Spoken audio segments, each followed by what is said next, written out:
I don't know. Say it with me. I don't know. Good God, it is liberating. I am a towering mountain of ignorance. I don't know. We're taught to believe that everything has a reason. And so we observe the world, we see what happened, and then we define the thing that happened as the reason the thing happened. But I think a lot of the time we end up mixing up thinking something with knowing something. This is why it can be so impossible to talk about certain topics with certain people. They've tied those suppositions to themselves so tightly with knots of narrative and constructed reality and values that there's just no untying it. And maybe unsurprisingly, in those situations, the best course of action is just to be friends. Maybe even ask them about that thing that they've created, because to them, it's immensely valuable. The world as we perceive it, as we've built it inside of ourselves, is a lie that we tell to ourselves, not out of deception, but out of necessity. We have no other choice. We simply cannot understand the world as it is, and so we construct.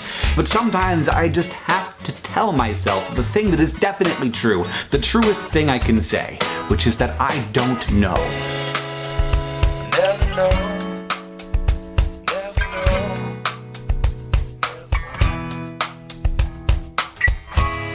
This is the Everyone's Agnostic Podcast with Bob Pondillo and Cass Midgley.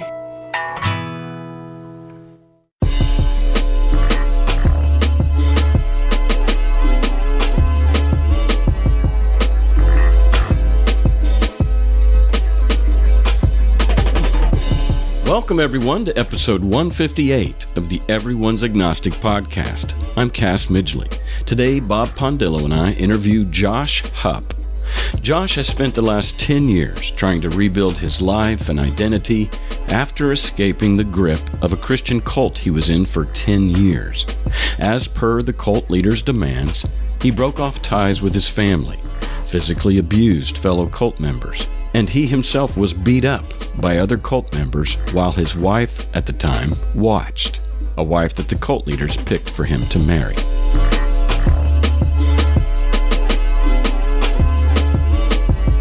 Before we get into our talk with Josh, I want to plug the book, The Subtle Art of Not Giving a Fuck, a Counterintuitive Approach to Living a Good Life by Mark Manson.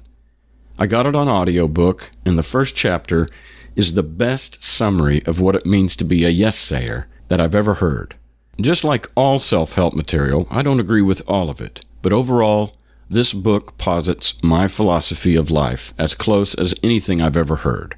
I truly believe it will change your life for the better by leaps and bounds. Also, I received an email from a listener and supporter of this podcast, John Rexroad from Akron, Ohio, and it's really well written and rich in thought, and I wanted to share it with you.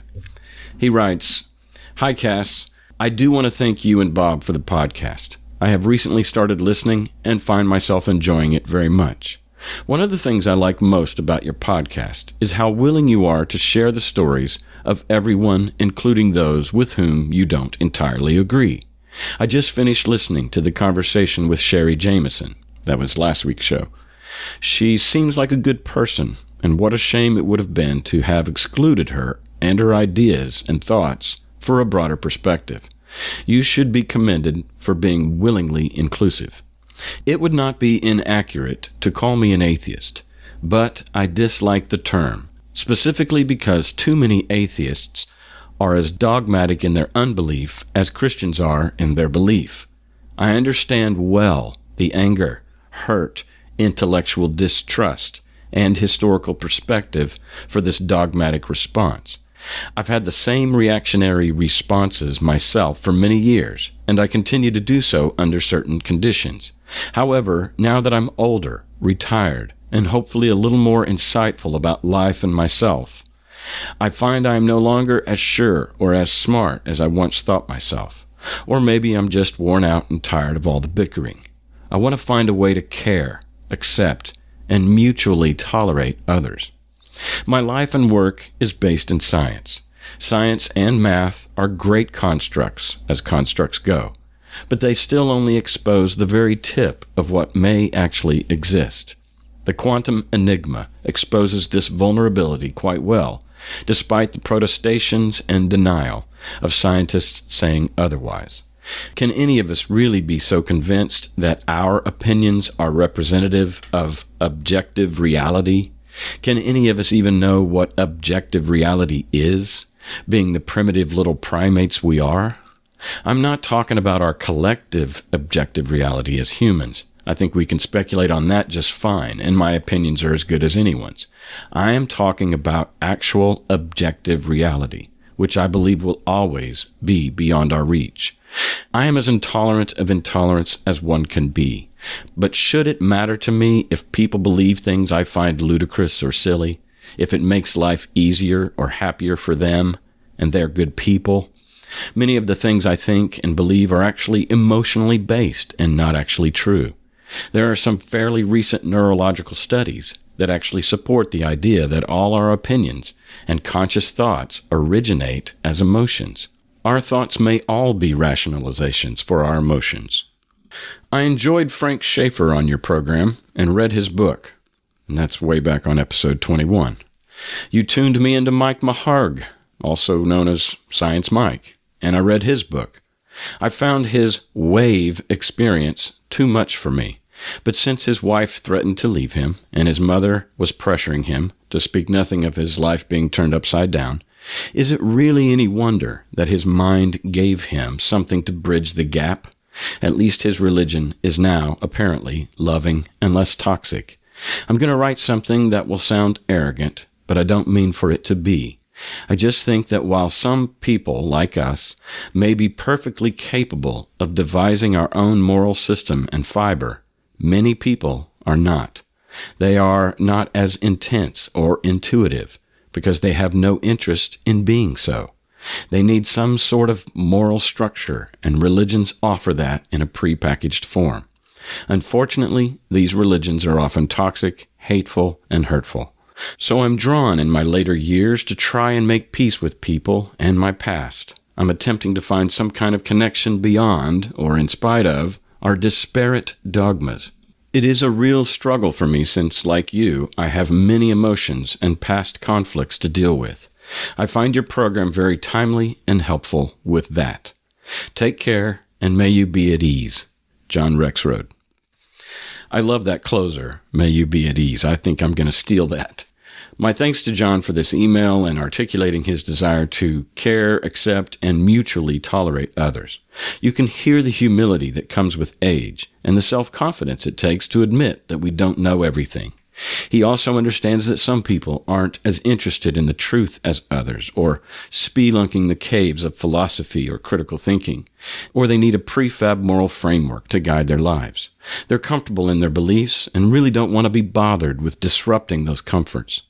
And as long as they're not assholes about it or making the world a worse place, leave them be. Of course, some could argue that they are passively extending the life of this toxic religion on a macro level, but I think we all have friends and family that we have to keep the peace with on a micro level, and John's wisdom here is giving us permission to pick our battles wisely. And can I just say that Bob and I have really impressive listeners? Every week we get emails and messages from listeners that, without exception, are well thought out, well articulated, and full of integrity, compassion, by virtue-seeking people. The communities that have been built around this podcast, some online and some in person, are full of the most impressive people I've ever seen assembled. And I'd be lying if I didn't admit that I take great encouragement from the quality of people that this show attracts. And John's email reminds us that while we atheists are truly taking the moral high road, we would do well not to do so while looking down on religionists from our high horse.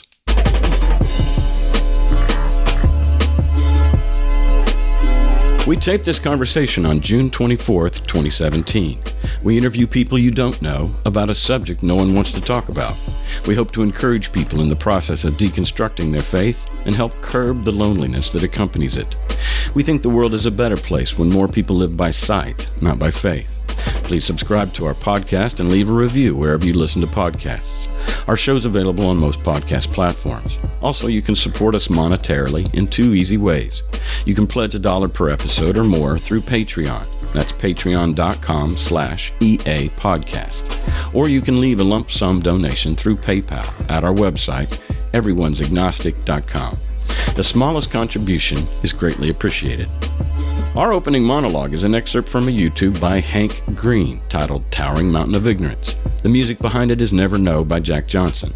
The segue music on this episode was created by our guest today, Josh Hupp, and we feature an original number by Josh at the end. Thanks for listening, and be a yes-sayer to what is.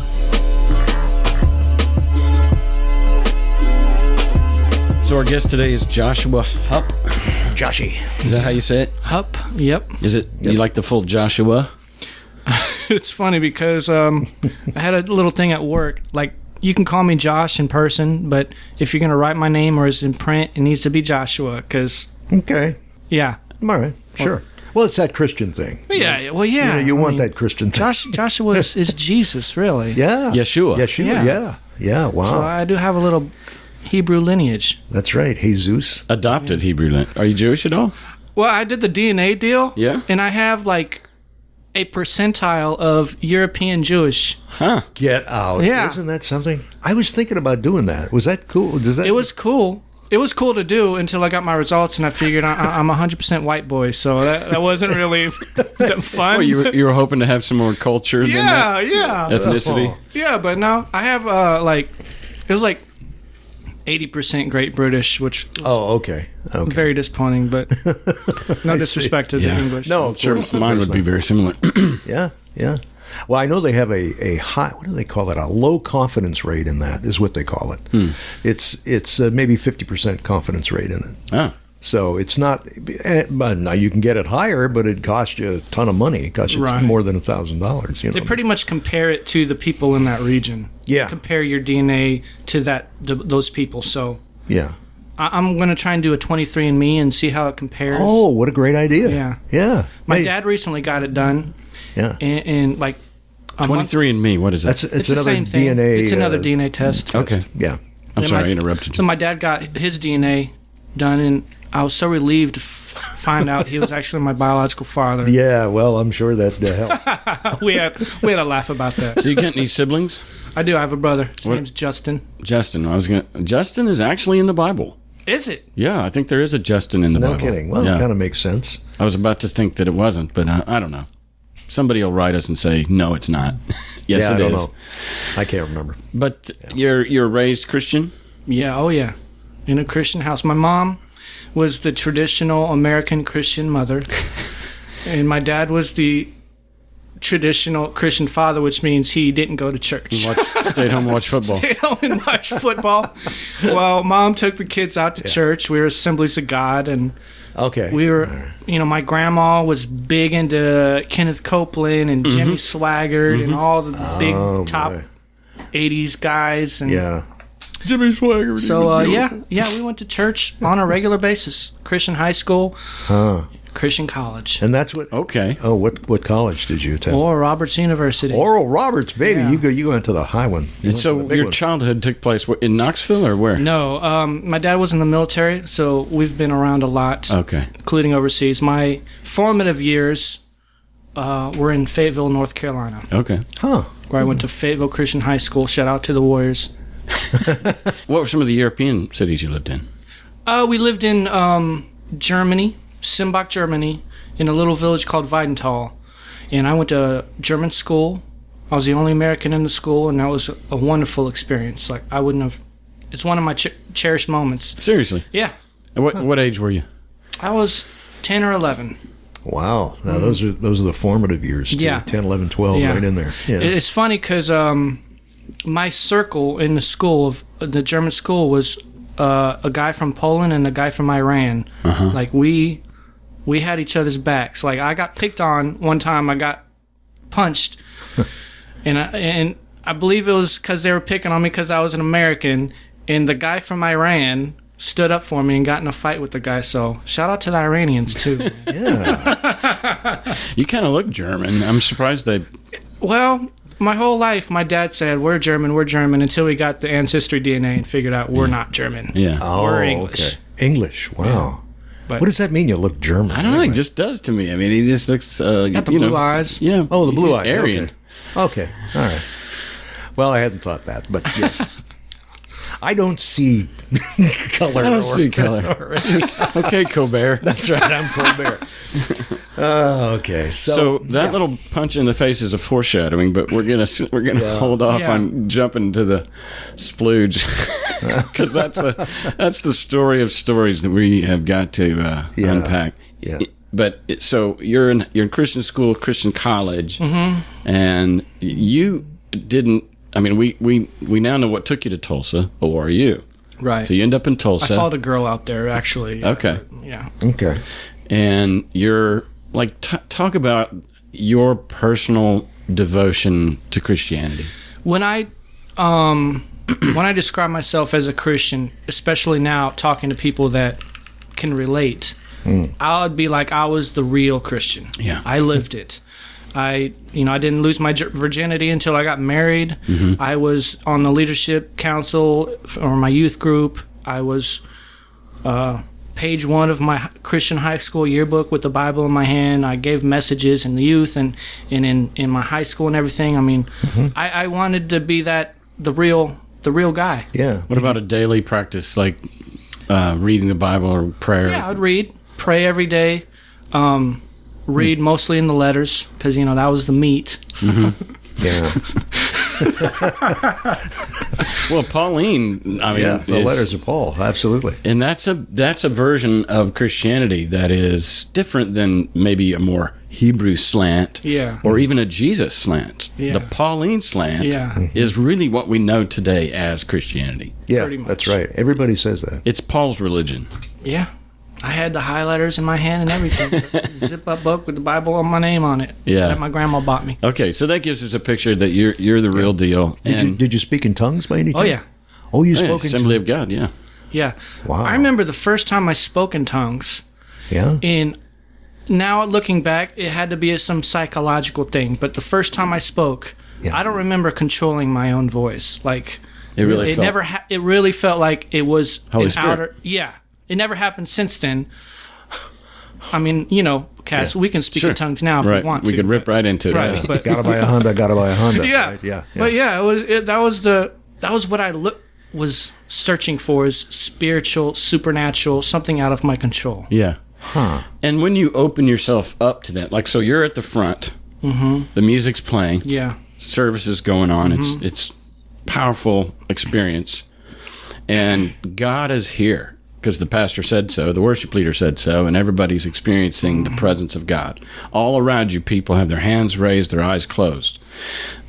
We are in the Holy of Holies. The presence of God. The Shekinah, what is Shekinah glory. Shekinah glory. Yeah. What does that mean? Shekinah glory. It's just kind of it's probably a Greek word for presence. Something. Okay, all right, but I haven't heard that one. There's another new one. Shekinah glory. Shekinah glory. And that doesn't happen in Catholic circles, Bob. No, it sure doesn't. Oh man, I used to be so judgmental of the Catholics when I was like this assembly type, hyper spiritual. Yeah. That I would say that the Catholics wouldn't dare invite the Holy Spirit into their service because he might kick some ass. But here we were the chosen. I mean, we're taking the high road. We're the best version, and God loves us. We had all the answers. We had all the answers. Wow. So I'm just trying to get to the psychology of this. Is that you've been there an hour and a half, just goosebumps, the presence of God, and you want so badly to become a vessel, a conduit. God, speak through me, pray through me. I give you my tongue. Yeah. And you wait. Oh, yeah. wow. And there's people laying hands on you. There might be somebody behind you just touching your back, and you're waiting on the Lord, the Holy Spirit, to give you the gift of tongues. Yes. Wow. Yeah. That's actually happening. That's actually happening. In churches right now, these days, that's still happening. Yeah. Oh, yeah. That's big. Oh, man. Okay. Bob, I'm sorry. I'm sorry. It's one of the. I mean, we believe that religion is an opiate, but that particular version of it is cocaine, man. I mean, like it's a high. It is definitely a high. Yeah. I mean, and so what we're saying is that you waited and you opened yourself up, and something happened to where you began to speak in an unknown tongue, and it felt out of your control, and you were like, yes. It's happening. Yeah. I am now getting it. Yeah, tears running down. I remember it was my mom's friend, and she allegedly had like gifts. So she was rubbing on my throat like this. What do you mean I by was gifts? not 7 years old, 7th grade. She had gifts like she could interpret dreams and things like that. And But her hands get hot when it was time for healing? I don't remember That was the a thing. temperature of her hand, but She's rubbing on she your was throat rubbing on like- my throat like this, and I had my hands up and tears running down my eyes. My mom was She's standing right in front of you doing this. Yeah. And all of a Wow. sudden, I just start bellowing. And I was like, "This is euphoric. It's the Holy Spirit inside me." And you wanted to make her happy. I wanted to. Yeah, I wanted to. I wanted to feel the Holy Spirit, and I wanted to be a pillar in wherever I was in the Christian community. Well, and right there in that service, you got a bunch of people who already have the gift, and you kind of wanted to be among them. Yeah, I wanted to experience. I what want it to was graduate into this echelon. like. Yeah. Yeah. Wow. So what psychologically is happening here? There's a lot of psychological stuff. It's all psychological. Like, yeah. you. I mean, your mom's next to you, the lady's rubbing on your throat. You got your hands up. There are people around you. Music is playing. And the need to be adopted by the God, like the King of Kings is calling me, and he's tapping me as his own. Wow. And it's intimate, and you want it. You want it bad. Yeah. Quite an experience. Wow. You do want it bad. That is a good thing to say, Cass. You want it so bad that at times you'll do whatever it takes. A little to get helping out. Yeah. Yeah. So it only happened once then? You only had Well, when from my memory, because this is many years ago, I remember that I had no control over my voice. Ever since then, and I always wondered about this my whole Christian life. Why did that not happen again? Like, I can control my speaking in tongues whenever I wanted. So maybe that was like a graduation. A jump start. Yeah, I don't know. I could never explain it. Yeah. Other than it was definitely a psychological. So you say you can control your speaking in tongues. So if you wanted to, you could do a little. Oh, right now. Beautiful. Yeah. Yeah. After a while, it is a prayer language, Yeah, everyone which you has their own. choose. Yeah, and as opposed to a supernatural overtaking of the mouth, you just do it whenever you want. And I used to do it all the time. Yeah. I just walk around speaking in tongues. Oh, yes. Really? Yeah. Underneath my breath, like, when I'm walking through campus or something. Because I'm in tune with the Lord. Yeah, and there's a biblical theory that wherever you place your foot, I'll give you that land, in the kingdom. And so we want the kingdom of God to come on this campus. Then I'm prayer walking, and wherever I place my foot, I'm claiming it as Jesus's property. Man, it is all consuming. It is everything. Yeah. It's the ideology surrounds you. You can't escape it. Really. There's levels of dopamine that get released that you attribute it to. That's the Holy Spirit that I feel. Yeah. Like some sensations in your fingers and things like that, or this euphoric feeling that it's just a chemical in our brain that releases, like, when you have sex or when you're eating a bowl of ice cream. Runner's high. Same thing. Runner's high. It's the same thing, but people attribute that to the Holy Spirit. Okay. Well, and what I hear, what came to mind, Bob, when you said all-consuming, I know for my life that there was not a waking moment of my life for probably 3 decades where Jesus wasn't on the forefront of my mind. Like, and in fact, I'd feel guilty if I let my mind get engaged in things where I'd forgotten or I'd put Jesus on the back seat. Worldly things. Yeah, worldly things. Even if it was a class or something. And, I wasn't a very good student because of Christianity. Really? Yeah, because I just none of it. If it didn't matter to the kingdom, like if we're studying H2O, or some chemistry, or we're studying like why the Aztecs died off, or what year they died. None of it mattered to Jesus, and in the advancement of the kingdom. Wow. And the salvation of all these dead, souls on the earth that are going to hell. So when you say all-consuming, man, I'm telling you. Yeah. And I understand that was to a fault, right? Like the people today that we have on the show or friends that I have now that are Christians, that are good, logical people, they've learned how to hold on loosely. They've learned how to, I wouldn't even say compartmentalize it, but they've learned how to just be a gentle thing, a gentle relationship with Christianity. I wish my parents Had modeled would that. have understood that. That's why my grades weren't as good as they were, because Because of Jesus. Jesus. That's right. Come on, Mom. Come on, Pop. Yeah. I got to use that. That's good. Yeah, you would think. But I'm kind of going down memory lane here. Yeah. And it's a flashback for me because it's been so long. And It's funny how, I feel sorry for my old self.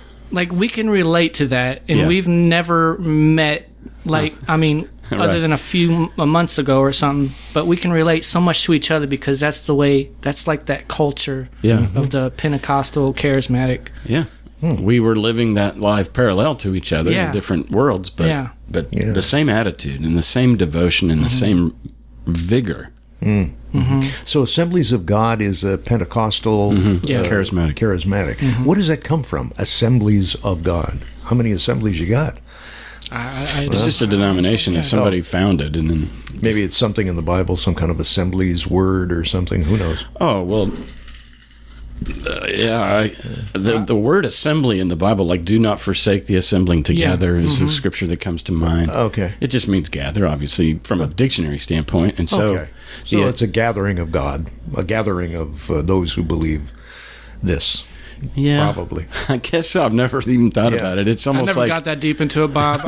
it's like asking what's the meaning of the word Coca-Cola. I don't know, but it's just I've said it my whole life. So Assemblies of God, like we're the Assemblies of God, and then you have the Church of God. That's a whole nother denomination. Yeah. And usually it's just a tiny little Oh, yeah. thing, right? Tweak. Just a small notion It's that mostly changes. politics, I think. Like, Really? Okay. there might be some theological differences here and there, but Oh yeah, there's a lot of theological differences, but they are minor. Maybe that's Right. what you're saying Yeah. too. Yeah. and mostly Okay. practices too. Okay. So your parents Christian to this day?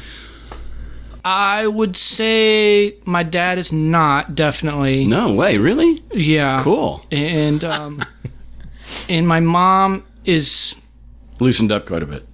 well, we all shared the experience of me. Okay, we got to get into And that. that happened. They experienced it from a different viewpoint, and it really soured their Of course. view of the church. Yeah. And like my mom, I know she still believes in her heart because she's a traditional person. She believes in traditions. So Right. I know she still believes, but she's not the same person. We've waited long enough. Yeah, let's We've roll. got to get to it. So you're in Tulsa. Yeah. You're attending ORU. You have a girlfriend, Yeah. and you guys start to attend a house church. She did not. Okay. No, I followed her out there because I asked my mom. We were dating in high school. I was like, "Mom, do you think this is going to be my wife?" She's like, "Well, I think if you guys go to the same college, yes. If not, then no." So I'm like, "Damn, I'm going to go to the same college." Because you wanted her. Did you eventually end up marrying this woman? No. Okay, I'm sorry. We broke up. No, we broke up. We broke up the first year and first freshman year. Like, and we go to a small school of 23 people. Up to the ORU's like 5,000 people. Like, oh, this is there's a lot of fish here. Yeah. Yeah, okay. I get it. But Let's get into how you got involved in the cult. okay. Well, I was we had floors, and the floors were Of the dorm. the floors had names, kind of like a fraternity, but not fraternity because this is a Christian school. Right. So, one of my roommates was named Sam, and he was a preacher's kid. He was very rebellious. This is a little backstory into me going. That's Okay. cool. Yeah. And so he came home. He's the kind that would come to the dorm drunk and everything, and I was cool with it. I'm like, yeah, man, live your life. I'm going to be a Christian, but I don't care. I love you. So he came home, and he's like, Josh, I went to this church, and I tell you bad things. He's like, there was this white man and this black woman, and they, gave me a word of prophecy, and I just had a bad feeling. He just came home and was railing about this church, and I'm like, wow, that's weird. Like, glad I'm never going to go to that church because that sounds like some weird stuff. Moving on to a couple months later, maybe. My new roommate Zach, who I was friends with, invited me to this church. I don't know if he was not my roommate at the time. He invited me to this church he was going to, and he really loved it. And so his parents happened to be in town, so I rode with his parents to this church. It was this church that met at the University of Oklahoma State, Tulsa, in a conference room. Small church. Went there. Loved the atmosphere. I mean, it was a bunch of young people just hungry for God. The worship was amazing. The word was great. And at the end of the day, the pastor's wife was prophesying to people. And that, to me, was like... And you got to understand the context of Tulsa, because you have Rhema, 10,000 mega church. You have Victory, 10,000 person mega church. Yeah. All these mega churches. And I've been to them all. And you can never meet... You're a fish in a huge pond. So when I went to this particular church, and the pastors were touchable, and you could talk to them, and they called me up to prophesy about to me, and it made sense. And I'm like, this is freaking amazing. Wow. This is what I've been looking for. The smallness of it felt good. Yeah. The family environment, and the prophecy. What did they say to you? What were some of the prophecies? They were general, but you could tell. Yeah. Like, we were all new from out of state, away from our families, and it was like, oh, I know you're struggling to find your place in life, and a lot of things are happening. And college student. Yeah, right. You feel overwhelmed, and just know that God is going to give you peace, and He's going to give you, direct things your path. like that. Direct your path. Yeah. All right. Yeah. Okay. Of course, at the time, I'm like, and you go, holy shit, she's fucking talking to me. Yeah, this is so right book. on. Yeah. Reading my mail. Yeah. And seriously, right there, very credulous. Right there, I was hooked. Yeah. It's like, this is what I want. Funny, on the way back from that service, we were in the car with them, and the parents were in the back seat, and they were like, I don't have a good feeling. I mean, we were kind of talking about it. I don't have a good feeling about this church, and it's kind of weird.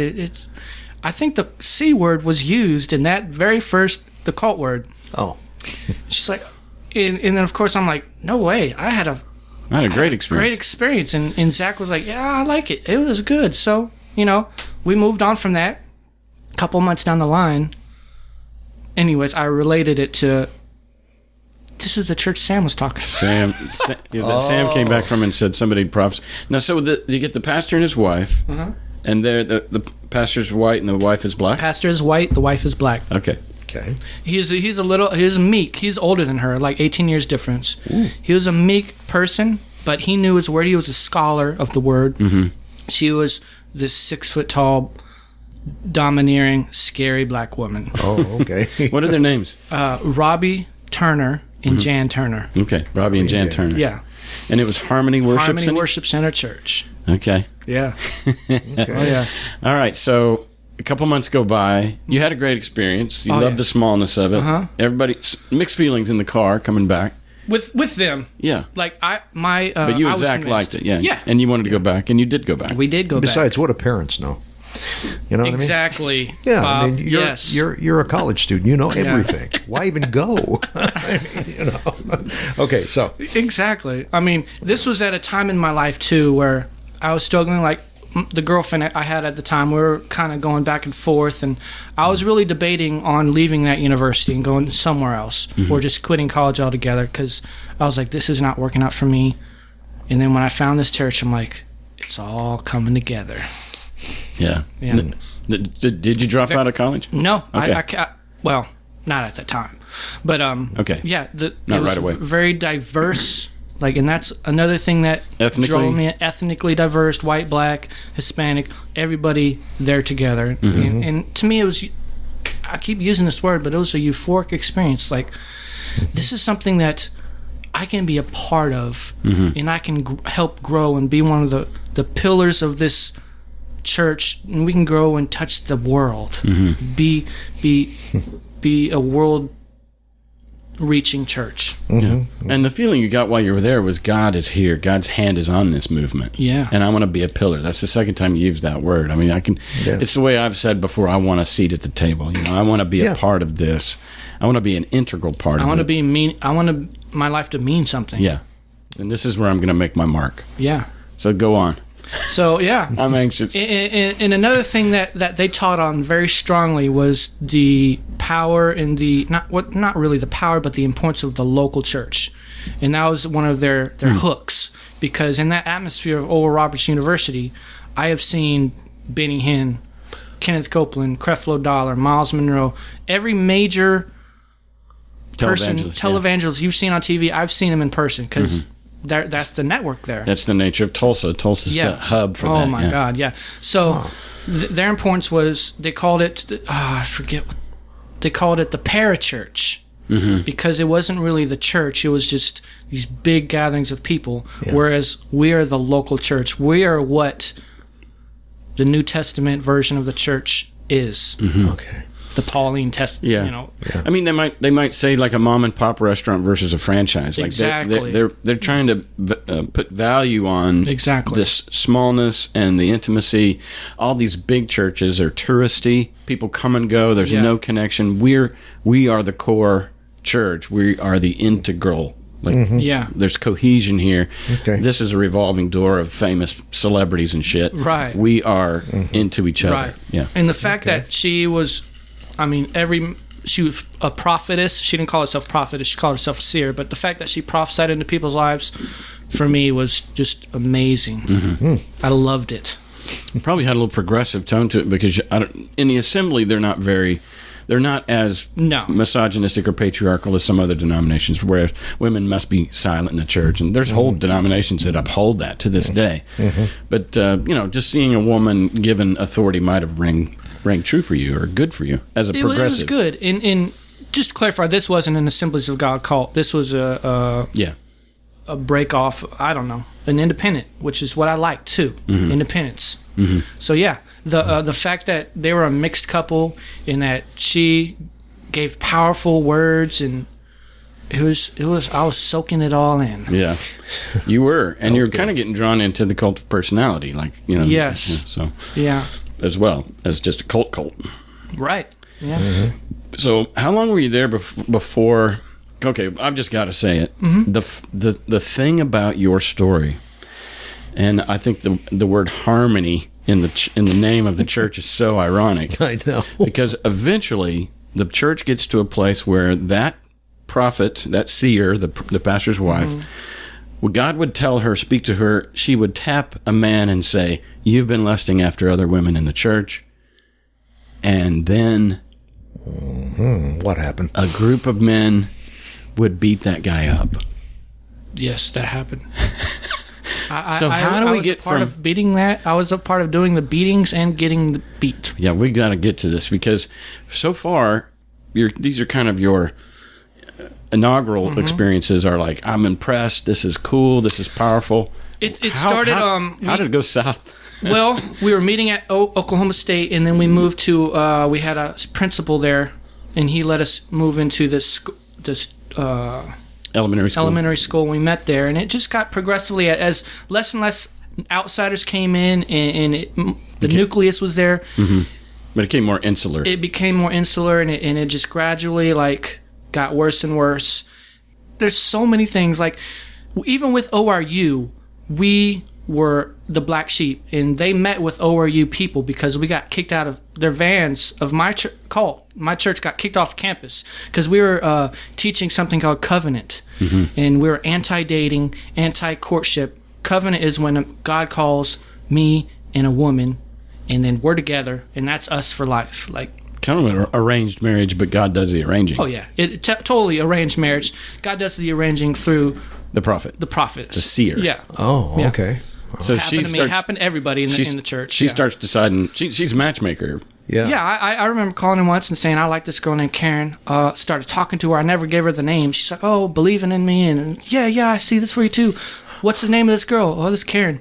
Oh, no, I don't. That's not what God shows me for you. God shows me this other girl. I'm like, oh.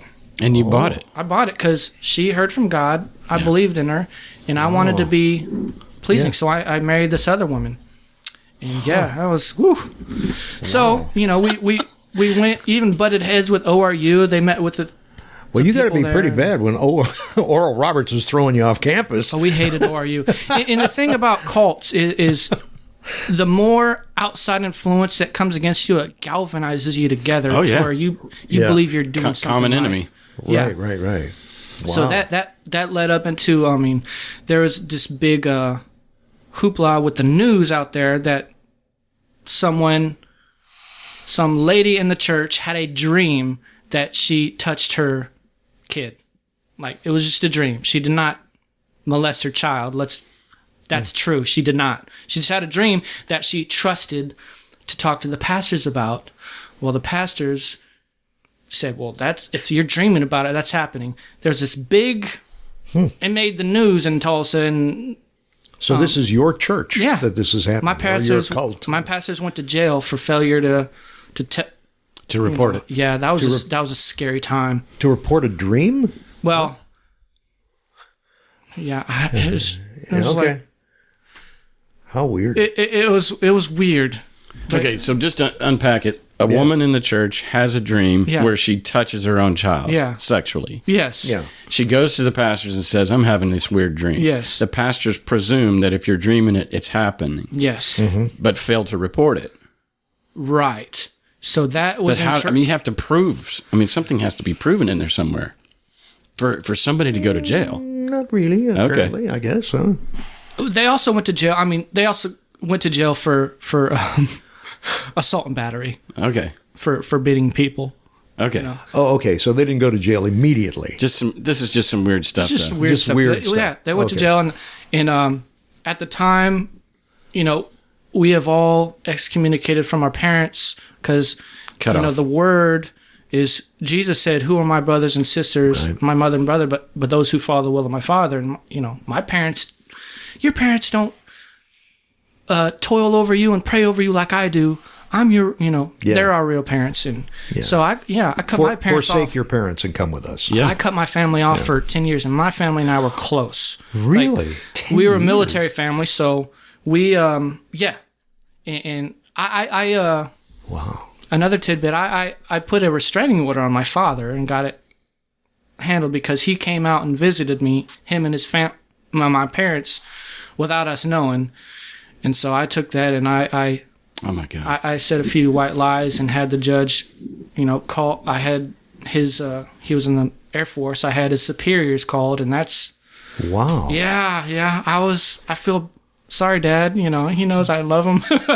So what year would you say your 10-year. So It was 97 to 2007. 97 to 2007, you were cut off from your parents. Yes. And even to the point of, okay, you married a woman because a prophet, a seer told you to. Right. Now, Joshua, a lot of us have shit in our lives that we'd love to change. That were bad decisions we made when we were Christians, and we'd love to have those years back. But I'm wondering, man, the gravitas of the decisions you made, who to marry, a restraining order on your own fucking dad. Yeah. Calling his superiors in the military, probably costing him some reputation. Oh yeah. So you did and made some decisions. You beat up people, and you yourself were beat up. I don't know that I have ever met a Christian with more physical, consequential shit. Decisions were made, things happened, as opposed to, I believed for a long time and it kind of threw me off course, but now I'm back on course. I mean, you're back on course. And I think what we're saying here is from 97 to 07, this was when the bad shit was going on. Yes. And now we're at 17. So we're 10 years out of that. So you had 10 years of really, really, really deep cult shit. Deep shit, man. Really deep. Deep shit. And now you're 10 years out. And we'll get to, maybe how you're feeling now. Yeah. But how do you forgive yourself? That's a. Has your father forgiven you? Oh yeah, me and my parents are as close as we've ever been now. Mm-hmm. We all got this tattoo. Bob can see it. I'll show you after. Yeah. We all got this tattoo on our leg, and it's H for our last name, Hupp, and 4 for all 4 of us. Oh. And just symbolizing nothing ever is going to happen between us again. So all 4 of you got that tattoo. This was like a couple years after I left, and I came back, and we made amends, and it was... Wow. So we can say, and you can say, that 10 years, especially year 1, year 2, it got worse, that your mom and dad were home weeping over you. Yes. I mean, I feel bad even today, like, the things that I put them through, like, And your brother, too, was probably my estranged. brother, too, And Wow. I feel worse about my brother. Okay. Because... Than your parents? Yeah. Oh, I wow. do. In fact, I think my brother is one of the reasons why I left. Is because... Left the cult? Yeah. Yeah. I mean, one of the many reasons why. But because I remember just a small story, but he gave me this amp to use because they'd allowed me to go back to my parents because I needed to get an apology letter from my parents for how they treated my pastors. What? Oh, man. Yeah. So I was allowed to go back there. Are these motherfuckers in jail today? No. They should. Are wish they in they were. ministry? As far as I know, yes. Oh, God. Yeah. Anyway, sorry, go ahead. Yeah. So anyways, my brother let me take a guitar amp because I'm like, I'm going to take this amp. Okay. And because I was on the praise and worship team as the guitarist. So about a month, they all knew where I got the damn amp. Okay? It wasn't a secret.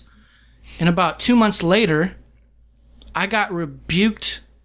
Rebuking was a big thing. I got rebuked in front of everyone. Publicly? Yeah, oh, yeah. There was no private rebuking. We're a family. Everything, there's no business. We don't have business. So I got rebuked about having this amp for my brother because he allegedly did things, yelled at my ex-wife and all this, which is not my brother. And he hates God and all this. And in my head, even at that time, I'm like, what did my brother ever do to you for you to talk to him about that? It's like, he doesn't deserve that, and he didn't do anything like that. And the fact that you're using his amp, which is, his amp is tainted because it belonged to him. So it's going to quench the Holy Spirit. That was just one of the many, things in my head, and there were a lot that made me think, I need to get the fuck out of this place. I need to figure out... Okay, that's interesting because they ask you to turn on your parents, then they ask you to turn on your brother, and that's when you kind of felt like, wait a second. Yeah. There was a pause for you, like, I don't know about this. Yeah, because even though my brother and I, we didn't talk at all either, because during that time. Yes, during that time, there was never any animosity between me and my brother. Between me and my parents, yes, we had screaming, shouting matches and all that. Nothing between me and my brother, even though he did come with my parents. But it was just something, I don't know, about, me and my brother were always close as a result of being in the military and moving around. We were each other's best friend growing up. Yeah. There was always that bond between me and him, and I'm like, okay, this is a little... Sure. How many years of difference between the two of you? 3.5. And you're older? Yeah.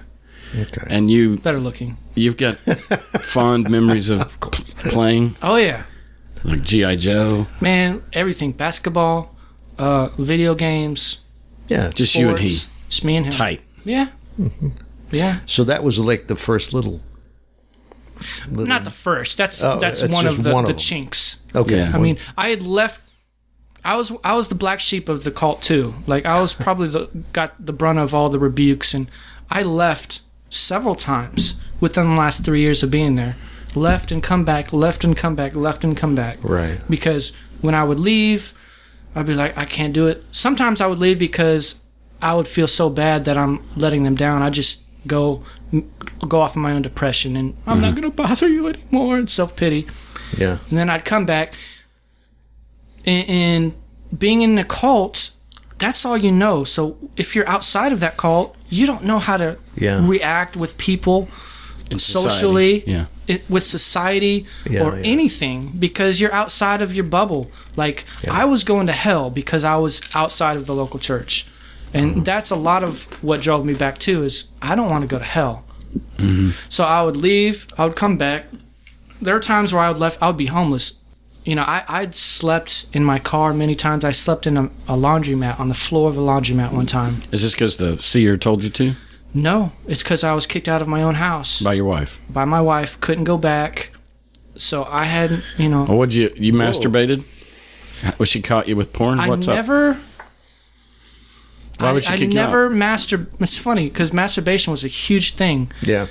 And I never masturbated as a kid. Mm-hmm. And that's the honest truth because I was such a good Christian. Mm-hmm. I was like, that's sin. I never masturbated until I, divorced my wife. And then I'm like, fuck it. I mean, I'm already divorced for masturbation. I'm going to do this shit. Mm-hmm. So, yeah. So, because like the girl who told Pastor about the dream, mm-hmm. Jan, we would tell her these things that we were dealing with or these things from our past. Like I told her I always had a fear of my dad being unfaithful to my mom. Mm-hmm. And I told her that.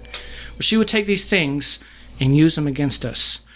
I had a friend at ORU. His name was, I'm not going to say his name. Okay.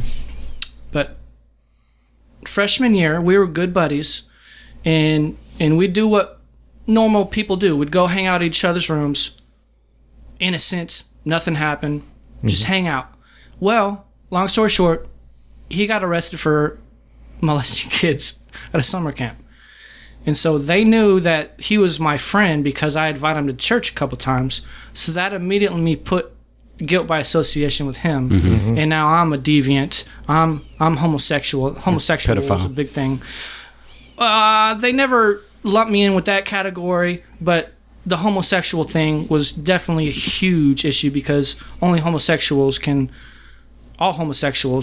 pedophiles according to Yeah, it's almost synonymous. That's in not the church. true, but yeah, of course. But she said you have a homosexual spirit. Oh yeah, I had a lustful spirit because of my father, because of the fears that I opened myself up to, and then a homosexual spirit. So, and that eventually went around to all the men in the church were homosexual and lusters, and that's kind of led up to being beat because she would challenge us as men.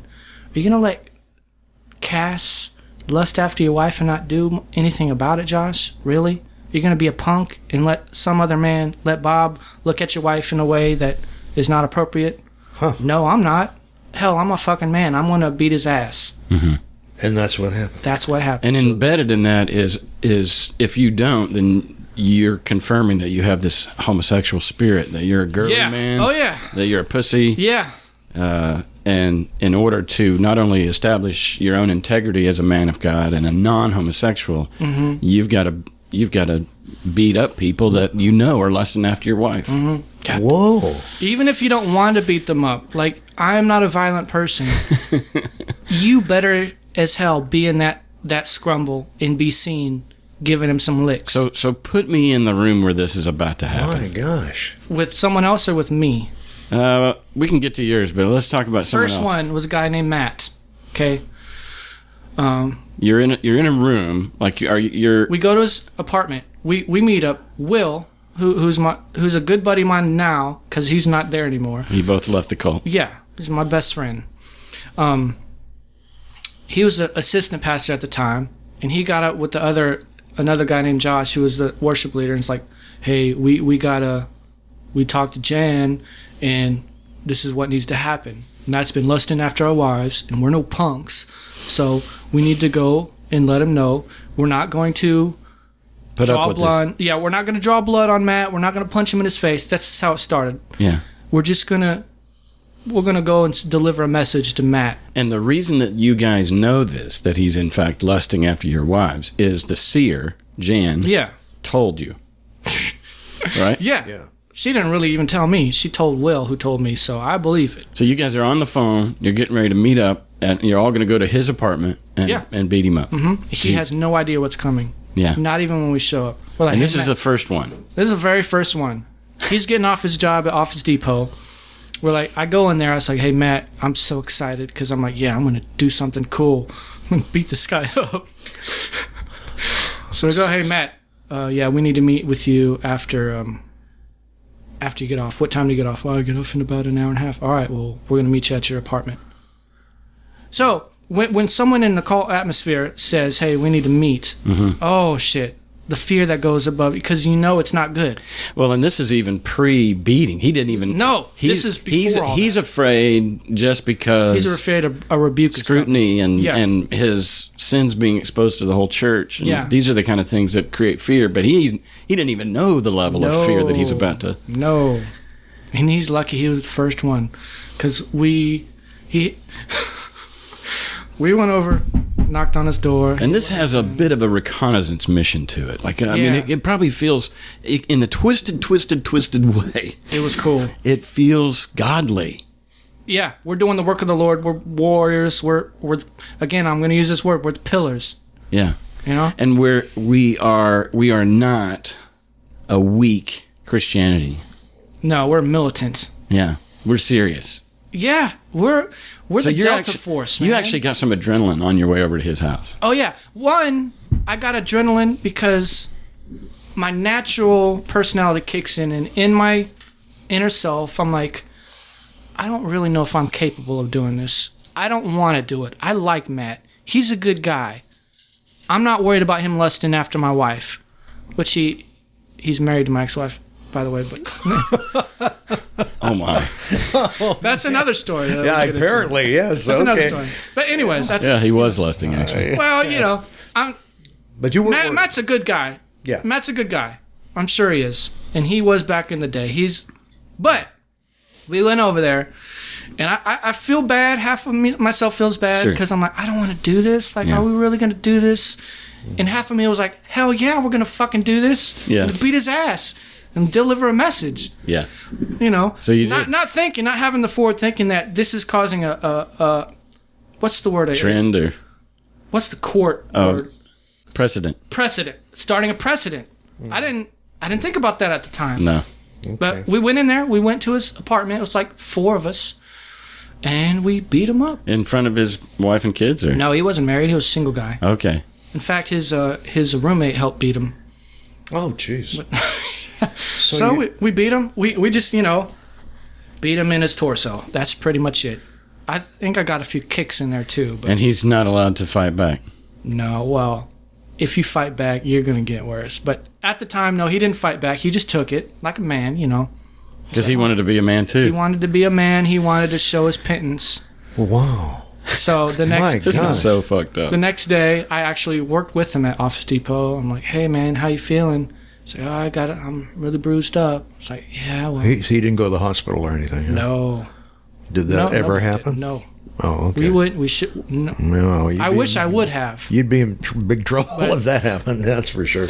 So in the beat the 10 guy. years that you were there, like how many years in did this start happening? This started happening.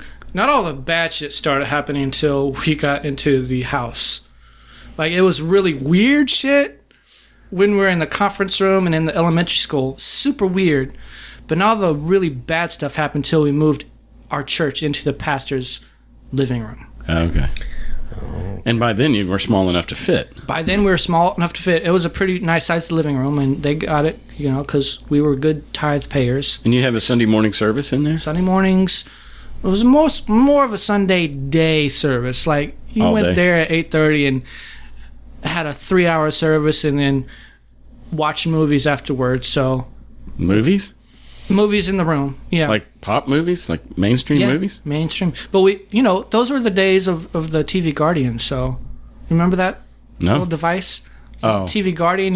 And it muted out all the cuss words on the TV. Oh, yeah. Yeah. I remember. But yeah, she was bipolar, so at first we couldn't watch rated R movies, and then she probably saw one she liked, and then she's like, oh, well, maybe we can watch as long as it's historical or Yeah. whatever, things like that. Okay. Wow. About how many people in the room? 30. Okay. 15 to 30. So you were saying, what year would that be, though, when you moved to the house? Oh, we moved to the house probably around 2003. Okay, Yeah. so we're almost a little over halfway into your 10 years there. yeah. Things started getting really weird. Yeah. You were going along with They it. are already weird, but yeah. Yeah, but you've got 3 or 4 years left before we know that you inevitably leave. Yeah. How many more fights or how many more beatings did you involve yourself? Roughly. I didn't do any more beating. After 'cause- that? That's the only No, one you because did? I wasn't at the services that those happened. There was 2 other dudes that got beat, I'm trying. No, actually, yes, I did. I'm sorry. Zach, my roommate that invited me to the church, and his wife Tammy was the one that had the dream. Oh my. Okay. Because they had a little baby, the first baby, in the church. God bless them both. They're not there anymore. So I say God bless them. But anyways, I was a part of his beating, and we beat his ass. Blood. Nothing was against the rules with him. And this was like... So in the face and everything. This was when the Lord... It's like Lord of the Flies. You remember that movie? Mm-hmm. Yeah. And he's That's what it feels like. running across the beach with the glow stick, and they think he's a monster, so they go out and beat him to death. That's what it was. Like, we roughed him up. Did he go to the hospital? I guess not. No, he didn't. But he should have. He eventually left, and he was the initial cause of all the hubbub, because he went to the police about it, and he was in the courts against us and all that. Mm-hmm. Good. Yeah, good for him. Yeah. Good for him. Well, tell us about you. Now, what happened? Somebody said you're the bad guy, and now I think I was the very last beating, and it was either me or Chris, but I think it was me. I was out of my house. I was living in a hotel at the time, and I got the call, hey, we're going to have a meeting. You need to come. Uh-oh. Yeah. Now, you're kicked out of the house again. Yeah. It sounds like many times in the whole time. Yeah. It was 2 times. What's this time for? Lusting? Sexual masturbation, it was really wet dreams, because I was so frustrated and had a lot. So I did have wet dreams, but those were masturbation in the eyes of God. Oh my gosh. That's... Yeah. So I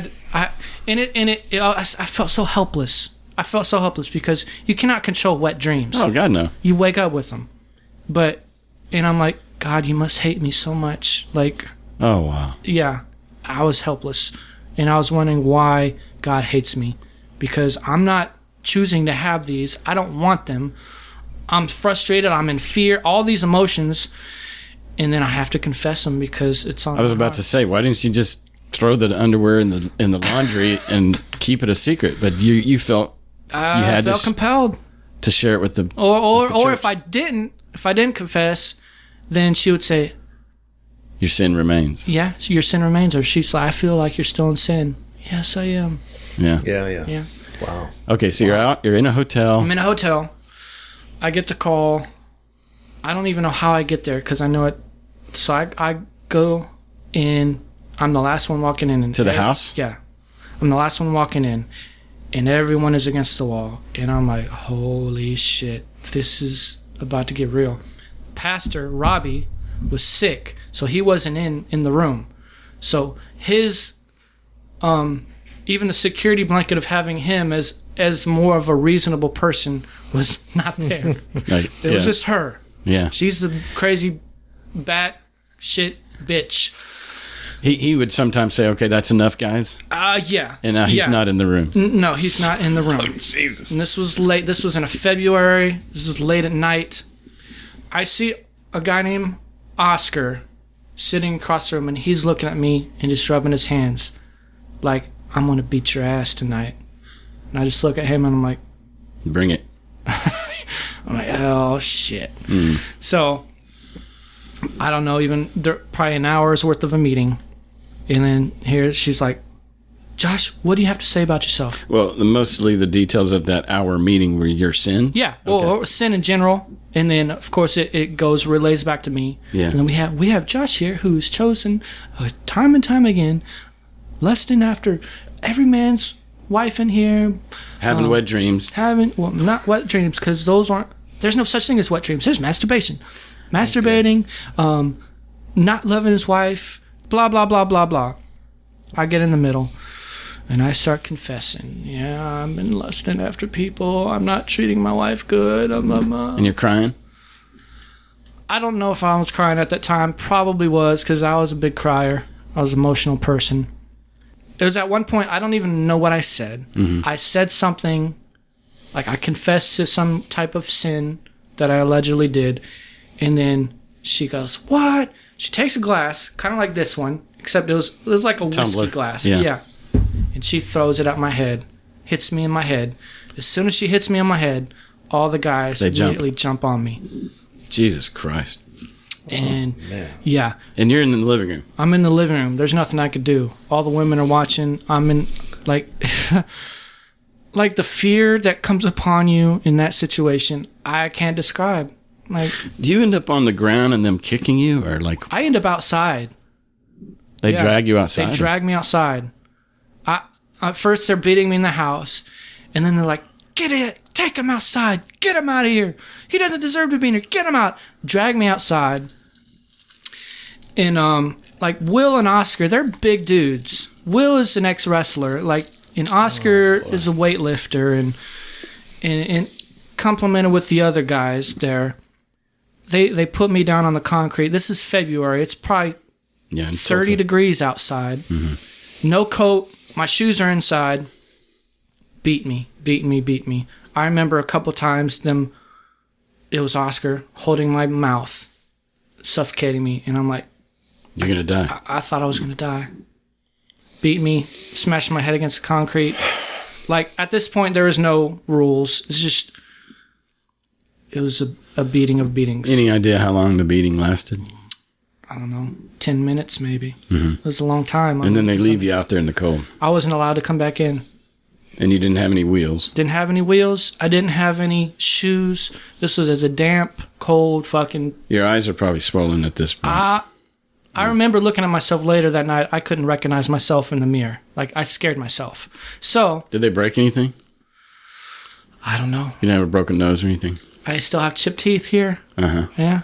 I mean, I don't know if they probably didn't break anything, but except my teeth. Well, what did you do? Did you go home, or you didn't go to the doctor? I didn't have a car. I didn't know what to do. So I go to the neighbors. Bloody face. This is in Bixby, Oklahoma. It's a rural area, so it's not a neighborhood like we're in now. And they already have had run-ins with the neighbors, so the neighbors know these are some wild people. So I'm knocking at the door. Help! Help! No one comes. Nobody comes, which I do not blame them. You know, they don't want to get involved in this. Yeah, and your bloody face. And my bloody face and wet clothes and no shoes. So I'm just walking along this dark street, and finally I see one pair of lights. This is probably at midnight. One pair of lights coming down. And I wave him down, and he stops. And I'm like, I tell him I was jumped in Tulsa, and they put me in the trunk and dragged me out here because I was not giving up the church. I was still a soldier to them. Wow. So he's like, well, what do you want to call the police? I'm like, no, because he worked with the police, like was an administrator or something. He's like, well, I know. I'm like, no, just if I could use your money or your phone to call a cab. And I had no money then either, because the hotel I was staying in, I paid in cash to stay there for a week. So I had nothing on me. So he drives me to the Bilo or whatever, and it was closed, and drops me off there. Is that a convenience store? It was a grocery store. It's like a Piggly Wiggly or something. Yeah. But it was dark. Waited for the cab driver. He got there, and he's like, I'm like, I don't have any money. He's like, dude, I'm not gonna take you without no money. I was like, please just take me to my hotel. I was like, I have money there. I'll get it. I'll pay you. Please. I was begging him. He's like, all right. He's like, I tell you what, I will take you to the hotel, but if you don't have the money, I'm going to call the police and you're going to go to jail. I'm like, that's fine. Go to the hotel. Go up to the front desk. And the guy's look on his face, I can still remember. He's like, holy shit, what the fuck? And I'm like, I tell him I need the money because I paid you for a week. Can I just have the money for this cab guy? Because I'm going... prepaid a week. Yeah. I'm going to go to jail if I don't give him the money. He's like, we don't do that. It's policy. Finally, after begging him, I'm like, do you not see me? Do you not see the situation I'm in? Please, just give me the money to pay this guy. Out of his compassion, he gave me the money. I paid the cab guy. Went into my hotel room. Looked at my face. I mean, I've never been in a fight, other than with kids and I was feeling horrible. Looked at my face, I'm like, holy shit, I can't even recognize myself, like big old hematomas on my face. So I go to just lay on the hotel bed. I get a call. I answer the phone, I go, hello? She's like, oh my God, he has a woman over there. Hangs up the phone. It was her. Calling my hotel room. It was Jan. Yeah. The prophet. Yeah. And she thought you sounded like a woman. Yeah. Because, my voice is a little high. It's a little high, and plus you're really weakened by the beating. So I'm like, hello? You say hello, and she says, oh my God, she's got a woman over there, and she hangs up. Yeah. Oh So then I'm like, holy shit. They're going to beat you again. Like, She's a freak. yeah. So then Robbie calls back, and he's like, Josh, are you okay? I'm like, yes, I'm here. I don't have a woman in my room. I can't even move. I was, it pretty much explaining my situation. She doesn't want to believe me, but yeah, it was. Then the morning, I had nothing. No money, no shoes, no car. I was just in this hotel for who knows how long. Thankfully, I always had a job. That's one thing. I've never been without a job. The guy who was taking me to work shows up at my door 7 a.m. I had nothing, and he sees me. He's like, what the fuck happened to you? I was like, I got beat. I got jumped. Blah, blah, blah. So it's a lot of, even then, like, the lying I did on behalf of the church, when in retrospect I should have just went to the police. I wish I would have. Yeah. Yeah, I think any sane person would have. You were nuts, though. You were compromised in some way because of your beliefs, because of these strange beliefs. Yeah. Well, we've all seen the documentary about Jim Jones. Yeah, And Drinking the thousands Kool-Aid. of people yeah. move across the world to be with this guy. Knowingly drink Kool-Aid. The phenomena of what happens to the human psyche when we get pulled into things that everyone else on the peripheral is scratching their fucking heads going, why didn't you just say, nope, I'm not going to drink We this. had a death in the church, too. We had a death in the church caused by her. It was just, bless her heart, but she had a baby. Ramona had a baby. 2 weeks later, she was complaining about pain in her stomach. Turns out it was an ulcer that all she had to do was go and get some antibiotics. Yeah. But Jan was hard set. No, you just need to believe in God, believe in God, believe in healing. God. She died in her house. Wow. Wow. So this is obviously I'm a little awestruck by the degree in which this got weird. Mm-hmm. But one of the things that Bob always represents on this show is the most non-religious objective perspective. And I think right now, what are you feeling, Bob? Man, first of all, if anybody tries anything, fuck you, I'm gone. I would just be This gone. makes no sense. It's just, yeah. It doesn't. It's never going to make any sense to a normal person. Yeah. In your own opinion, or maybe you've done some But therapy. he was compromised, though. He really was. What do you mean by that? Well, he was. He bought into the bullshit. You would think His reason and logic. Yeah, we're compromised. Have That's been what I'm saying. hijacked. I still was a part of the church 3 years after that. See, I was about to ask that. What's the timeline here? And you that stayed was probably another. in 2005. That was before the divorce was actually finalized. 3 years after that. I even left for a time after that and was out in the world living with a coworker of mine, actually enjoying my life. But still with the thought in my head that I'm fucking going to hell because I have to find out a way not to go to hell. Ended up going back. And we're... Just like a battered wife going back to her really husband. is. It really is. Yeah. That's a really good analogy. Like, Yeah. you don't know anything else. You know they love you. They just, it's tough love. Yeah. My God. And what has this got to do with fucking religion and Jesus and stuff? Isn't he supposed to be nice to people? Spare the rod. There's come on.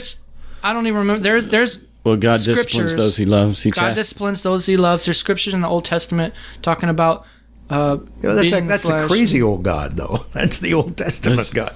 Have you listened to my story, Bob? There's New Testament principles as well that, you can get into this thing where if you're not being disciplined by God, then you've been written off by God, which is worse.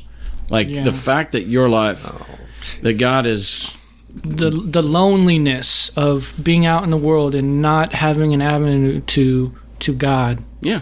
Is just, it's Well, that's like the battered wife thing again, because she'd rather be with an abusive husband than be alone. Yeah. And when you're convinced And that be loved. Yeah, she believes she's being loved. that's Christianity 101, I think.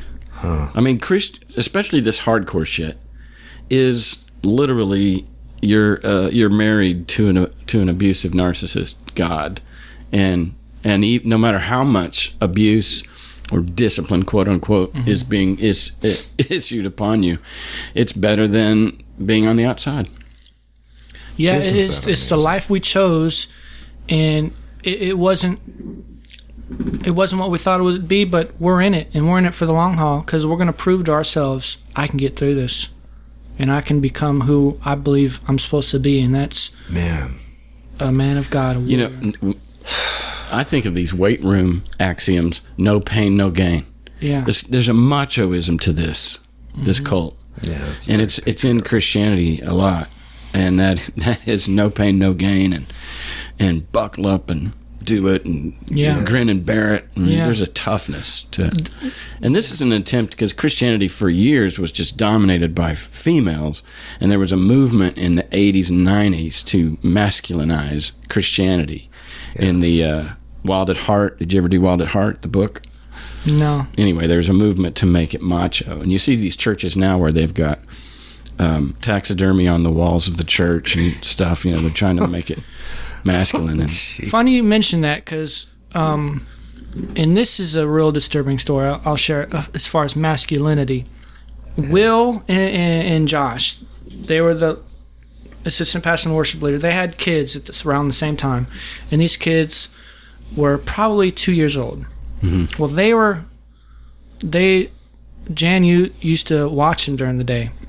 Well, it was me and 2 other dudes, and the fathers weren't there, and she started talking about, these babies need to toughen up. These babies need to toughen up. We need to toughen these babies up because they're soft. So we started pushing these babies around. Like, we called it the circle of fire. Pushing these babies around. You need to toughen up. Yeah. You mean you 2 years you old. push little toddlers around? Yeah. You push them on the ground, push them down? Push them down. And then when they stand up, you push them down again? Yeah. Because we're showing them how to Fucking monsters. I'm telling you. We're showing them how to. I mean, really. We're toughening these kids up, and we're preparing them for life. it's a rite of passage. Yeah. Holy cow! You're lucky you didn't hurt them. Yes. Well, I would talk to Will, and he's like, there were times. This was in retrospect. There were times he went over there, and there were bruises on his kid from her. So. Yeah. Isn't that something? That was one of the reasons why he and his wife left, because they had kids, and they're like, this is not a safe place for kids. Exactly. Yeah. Good for them. Well, what about your wife? I mean, this woman that you keep getting kicked out of the house for, and then eventually she marries this other guy who you beat up. Yeah. So, yeah. I mean, that's a strange story, I'm sure. So she wasn't really the person I was looking for. Jan told me about her. Oh, yeah. She's the one. I'm like, okay. And this girl was from Trinidad, and she wasn't bad looking, but she wasn't my first choice. Let's just say that. She wasn't your. So we get married, and okay, my parents were young when I was born. They're 18 and 19. They got married, had us, and we were so close. And that's all I ever wanted growing up. I didn't want to be an astronaut or a businessman. I wanted to be a father. So I'm like, this is a great opportunity for me. I can finally be a young father. Mm-hmm. We get married, have the best first year of marriage, because we're just had fun, having sex and blah blah blah, and then shit hit the fan when Jan started bringing up these issues of me having a lustful, wandering eye, dealing with homosexuality, and Rhonda, that was her name, or anybody at the time, we believed what Jan said. We took her words as gospel. And so when me and Rhonda would go home and she would be questioning me about these things, and I would be saying, no, this is not true, it was like speaking to a brick wall. She's not going to believe me. Oh. So that caused a lot of problems, and finally me being kicked out and whatnot. Yeah. So even once we got divorced, I feel like I'm missing something pertinent, but there was a lot of things in there, and Rhonda was actually there when the day I got beat. Yeah, She watched it happen? She watched it happen. And she didn't do stop anything? It. No, Oh, she Jesus. didn't. It was like, so when we got divorced, because we were men, we had to take care of our wives because it's cheaper to keep her. So I was paying $2,000 a month alimony for my ex-wife. That's a lot of money, but especially in 2003, and you're only 20-something years old. I was paying her $2,000 a month, and when I couldn't pay her, I had to back pay, so it compounded.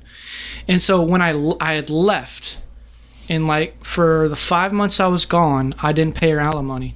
So when I finally come back to the church, bam, I had a $10,000 debt of alimony to her, plus compounding the $2,000 I had to pay her. So I had a meeting with the pastors, and they're like, well, what we're going to do to help you, since we've been paying your alimony for you while you've been gone, is you can pay us the $10,000 on top of paying her. So I was paying them money for the alimony that they helped her with. Come to find out, they never gave her a dime. They were just stealing my money. Yeah. And so was she, for that matter, because it wasn't a legal thing to pay alimony when you've only been married for 3 years. The legal amount was 5 years, and thank goodness for the lawyer who we went back and to sign papers, and she's like, "Oh, you can't do that. You can't do it in an infinity amount. You have to set a certain date for this to stop." Because I was going to sign a lifetime supply of $2,000 a month. Man, I want to sell you a bridge, man. Or a car. I don't have the money to buy one. Yeah. But you know what I mean. It's wow, how sad. All right, I'm gonna need to bring this in because I'm just weirded out. I'm actually creeped out right now. I'm just a little bit creeped out. I've never heard anything like this before. I made the mistake of Googling Robbie and they're all over the internet, and their website is alive and well. Their church is thriving.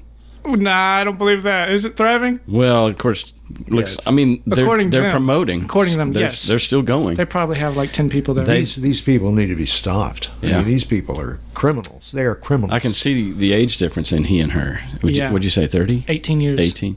It's a big difference. I mean, at least visibly, I mean, why couldn't you bring a suit against them now, even, or is it like there? Probably 2 years afterwards, there were cops that still called the former members saying, "Hey, do you have any extra information?" We'd say, "This is what we know." And really? So, what do you mean cops were calling? Well, they went to jail. The couple did? Yeah, they went to jail. I had mentioned that for assault and battery and for the failure to whatever. To medicate the woman with the ulcer? No, they didn't go to jail for that. For the girl with the dream. Yeah. Okay. Mind you, the girl in the dream didn't go to jail for anything, but they went to jail. Strange. So there was these two Detective Carlock and Detective Ashley, that were the big players against us. We hated them. Mm-hmm. We hated them. And me and Will finally met up with them after we left, and we were just apologizing to them and letting them know everything. I mean, it was a really good thing. Not Detective Ashley, because he was still shook up about everything, because we wailed on him. When we saw him in public one time, we saw him in public at ORU, and he was in his officer uniform, like not a detective. Yeah. We harassed his ass for probably 15 minutes, like in his face, because he knew who we were, and we were like, "Look at you, you're such a loser." And we just had a hatred for authority, hatred for cops, a hatred for everybody, because we were elite Christians. Crazy. I don't even know where I was going with that story, but yeah, but still. All right, so you get out. What's your first contact with your parents, where you're trying to reconcile with them? I get out, and I wasn't going to talk to my parents still. Oh, okay. No, I wasn't. I wasn't going to talk to anybody. Well, not right off, because you're still feeling a little bit. I leave because there's no future for my life if I want to make it. Leave. But you don't automatically overnight become a sane person. I get no, it. Yeah. No. In fact, Will, who had left a few months earlier, the assistant pastor, he kept knocking on my door, and finally he knocked on my door, and I didn't want to talk to him. Didn't want anything to do with him. He knocked on my door, and I get up and I answer and open it, and it's him. And I'm like, "What do you want?" And he's like, "Can we just meet up for coffee or something? I'd like to talk to you, I'd like to reconnect with you." So I'm like, "Sure." So I was scared because even then, even though I knew I wasn't going to go back, I still had kind of a connection with them. Like, she would still call me and check on me. So, and she would call me, and this is her thing. Who's calling you, Jan? Jan. Okay. Because she'd call and be like, talk bad about the people that left before me, making sure that I don't connect with them. Even though I've left her, she'd be like, oh, you're still my son, the prodigal son, blah, blah, blah. So I was scared to meet with him because I didn't know how this would turn out. But I met with him, and we had a good conversation. It was at Lone Star Steakhouse or something. Just you and Will? Just me and Will. And he's out. He's out. But he wanted to reconnect with you. He wanted to reconnect, and he wanted to let me know some of the things that I thought were true that weren't true. And it opened up my eyes to it opened up my eyes big time to what was... Like what? Well, mainly with the $10,000 that I was paying them. Oh, I see. He's like, dude, they rip never... you off. Yeah. They never... So this was about 10 years ago. Are you still friends with Will, or are you in I'm contact? best friends with him. He knows I'm doing this podcast. Really? Yeah. Is he still in Tulsa? Where is he? No, he's in California. He's the guy I told you about with writing the screenplay. Oh, that's right. Yeah. That's right. Yeah. Man, he could write a screenplay isn't about this this something? past life of his. Yeah. This is bizarre. Is he a Christian? They still go to church. Wow. But he's not like he was. Oh, God, no. No, we can crack a brew and cuss up a storm, and he's just a regular person now that... Yeah. Well, how did you turn into a regular person? I mean, how long did it take? It took about 3 years, Bob. Really? I was a fish out of water, but I was glad I was, and I was finally... Well, let's go back to my parents. Mm-hmm. Okay. Will was the person that told me to reach out to my parents. Yeah. He was the guy. Yeah. And I remember calling my dad, and they didn't want to talk to me because they knew I've been in and out, and they didn't trust me. And then I called him. I'm like, hey, Pop, I left. I want to reconnect with you. And he was like, all right, we can do that. And he said, in retrospect, he called my mom, and he's like, Josh just called. Are they still together? Oh, yeah. Yeah. Well, okay, so he just had to call her because they were... No, he was probably at work or something. Yeah, so not in the same room. Okay. Right.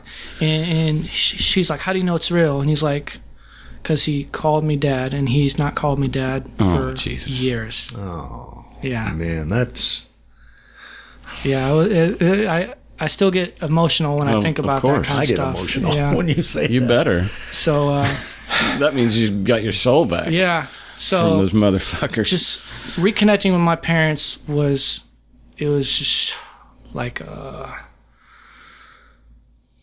don't know, like a heavy blanket that was ripped off of my shoulders. Mm-hmm. It's like, man, I missed this. I'm so sorry. I've had so much guilt. Mm-hmm. Oh, sure. I still do, but But they've forgiven, and that's good. Yeah. That's good. And that helps you forgive, too. Yeah. What about family? What about you? Are you married now? Did you remarry? No, not married. So you're not married? No kids? Nope, not yet? No kids. That's something I deal with, too, I was like, I wasted 10 years of my life. I'm at a point where I'm starting to accept the fact that I might not have a wife and a child. And How old are you? 38. And I'm having a peace with it now. But, my boys can still swim, I'm sure. Well, you never know. You never know. And when you least expect it. I feel bad mostly for my parents because they only have one grandkid. Shout out to my brother for having Jonah. And we're family oriented, so they want grandkids. Yeah. Yeah. Well, but they also want you to be your fully healthiest self. They do. Yeah. Yeah. So so we're 10 years out from that. Mm-hmm. You're only 38. Are you on Tinder or anything? You making any effort to meet? I've used Tinder. I'm using Bumble now. Mm-hmm. It's a little better. I've never heard of this. It's like Tinder. Dating. It's like Tinder, but the girl has to speak first, so it takes a lot of pressure off me. Yeah. Oh. That's okay. Good. Yeah. Shout out to Bumble. Yeah. Well, and then your life, you're still you work. And yeah. And then you do. You're a producer as well. You produce music. Yeah, I do. Now, hip hop music. Yeah. That's outstanding. What else do you do for fun and recreation? Nothing. I watch movies a lot. I love movies. Yeah. Spend time with my family. nephew came over and visited me 2 nights ago, and that was great. Have you seen Get Out? I have. Bob, you've seen it? Yeah. All right. That's I watched it last night. That's a cult-like mentality as well. Yeah. There's a movie called The Mist by Stephen King. Have you seen that? Right. Yes, I have.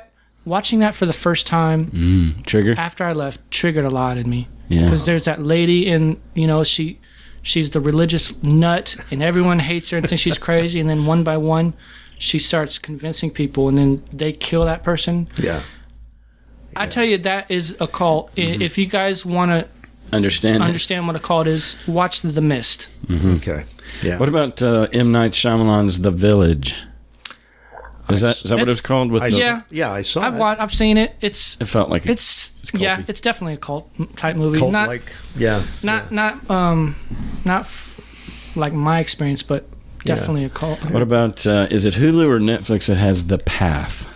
Yeah, Never I've seen only watched a couple of those. So those are pretty creepy. That's a cult, and it's Never interesting. Yeah. It's my wife and I Is watched. that with Kevin Bacon? No, it's the guy from Breaking Bad, the younger, Oh, Paul, yeah, bitch. Yeah, that guy. yeah. Shut up, bitch. He's the lead in The Path, and, Yeah. and it's a cult, and he breaks out, and his family stays, and it's the tension there. Yeah.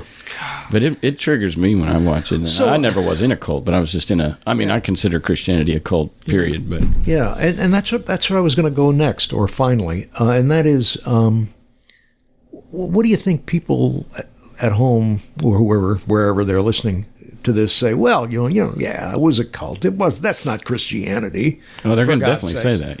Yeah. I mean, the way I practice, that's Christianity. This is not. This is just some aberration. I mean, it's just titillation, It's just it's making people go, oh, putting a bad vibe on Christianity. How do you react to that? That's a really good question. I mean,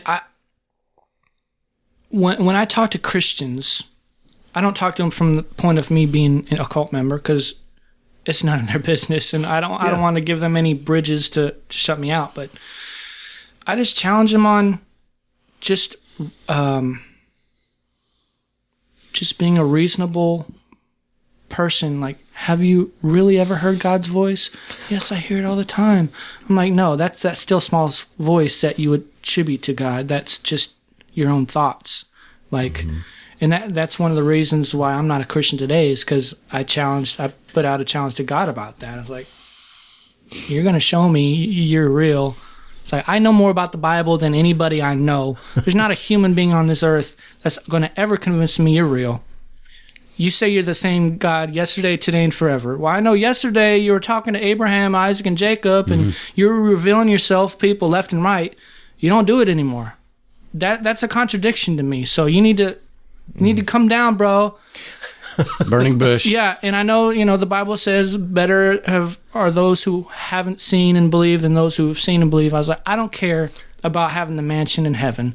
Give me a little shack, but you're going to come down and show me that you're real. And that's still an open challenge to whoever's listening. There you go. Right. I love that. It's open-ended. Like, if he proved himself to me or she tomorrow, I'd be a believer. Yeah. And this is the opposite of closed-minded. I mean, you're open-minded. Right. Yeah. And I think part of what you realized when the big blanket came off your back was like, dude, I've got to be me.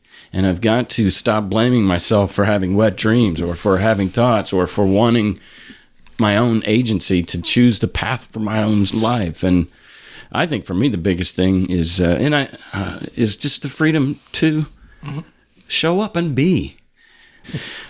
Even now, I'm never going to blame someone or talk down to someone who believes, because I believe there are certain people out there that sometimes their hope and faith in a God is the only thing that keeps them living. Right. Because being a non-believer is very lonely after being a believer for 30 years. I get it. And I think we are simultaneously admitting that that's a weakness on their part. Yes. But we're acknowledging that it's okay for you to be weak. But who am I to steal their crutch from them? Yeah. Or to say you should be stronger. We're doing the same thing. We don't want to shit on them. Right. They need that. It meets a need in their life. It gives their life meaning. I'm not going to judge that. Right. I do internally. I know exactly what you are. Exactly. I know you're a weakling. You know, whatever. Yes. But so what? So am I. I mean, like, anyway. Yeah. I'm getting back to Bob's question about, because I think we see this with Islamophobia, you know, like all this stuff about, well, that doesn't represent true Islam, you know, and that's kind of what we're saying about this cult. This Harmony Worship Center doesn't represent, you know, that's not my Christianity. That's not my Jesus. Yeah, right. Westboro Baptist, we say it all the time, or we hear it all the time. Yeah. But that's not my Jesus. That's not my Christianity. And obviously there's a spectrum here. Yeah. But I will say this, as recent as this week, a dear friend of mine and former guest of the show, Jeff Little, he tweeted a podcast. And he said, this is a great podcast. And I trust Jeff. I love Jeff. Yeah, good guy. And it's a Christian podcast called Holy Heretics. And I went out and listened to it. And they were doing a question and response for people that mailed in questions. One of the first question was, do you think Satan is a real entity? You know, and so these two guys, and they're clever and they're sharp and, you know, they're podcasters. And they begin to unpack what they believe and think about the reality, or what is Satan in the Bible? What is Lucifer? As I'm listening, with all due respect to Jeff and these podcasters, they might as well have been talking about how many angels can dance on the head of a pin. They're wasting their breath talking about nothing. It was much ado about nothing. So the reason I go there, in view of your question, Bob, is yeah, people can say and distance themselves from Harmony Worship or from Westboro or from extreme Islam, but keep going. keep distancing. Keep distancing, because you keep one foot out, and you literally are still elaborating and discussing whether there's a Satan or not. And it's just like, silly. it's just so silly. Bob and I were just talking about this briefly on the couch, how Christianity, it's a societal thing. Yeah, for sure. Most everyone that are Christians here are Christians because they were born here, they were raised in it. Yeah. And they really, I liken it to Santa Claus when you were young, or the Easter Bunny. Wow. They had no choice but to believe it because that's what they were told. It's just when you grow up and realize Santa Claus is not real, that's fine.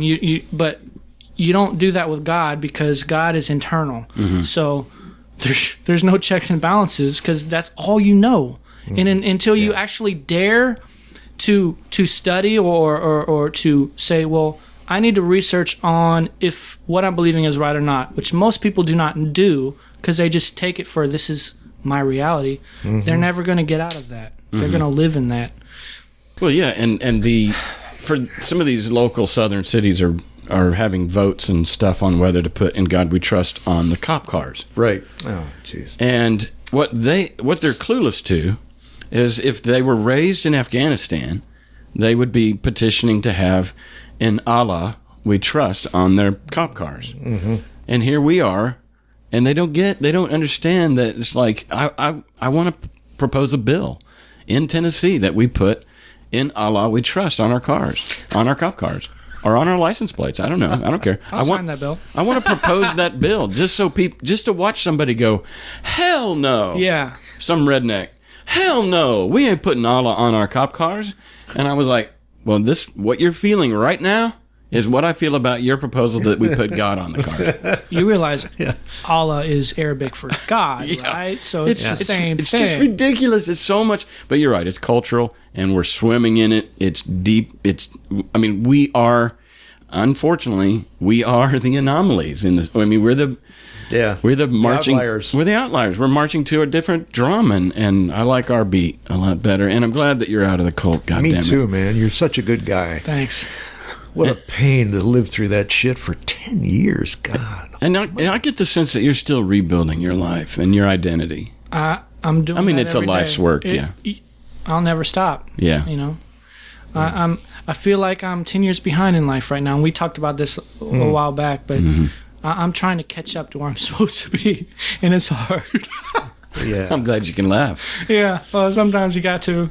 You got to have support. Where do you find support? And other than your family, they sound like they're tremendous. Well, when I'm going through, when I'm having a real deep time, I'll call my friend Will, because he's the only person on this earth that can relate to what I've been through, because we went through it together. And that's why we're so close. Yeah. You know, because he'll call me randomly and like, dude, I'm just having one of those days. You know what I'm talking about? Yeah, I know exactly what you're talking about. We'll cry on the phone. We'll talk about it. And then we'll end up laughing and making fun of it. You know what I'm saying? Yeah. It's just one of those things. Like, I've been to counseling several times. Some of it was good. Some of it was not good. You do need an outlet to talk to. So Will has been my outlet. And there's some other people that have left that I'm still close with that we can share and be like, I know what you're going through. I'm here for you.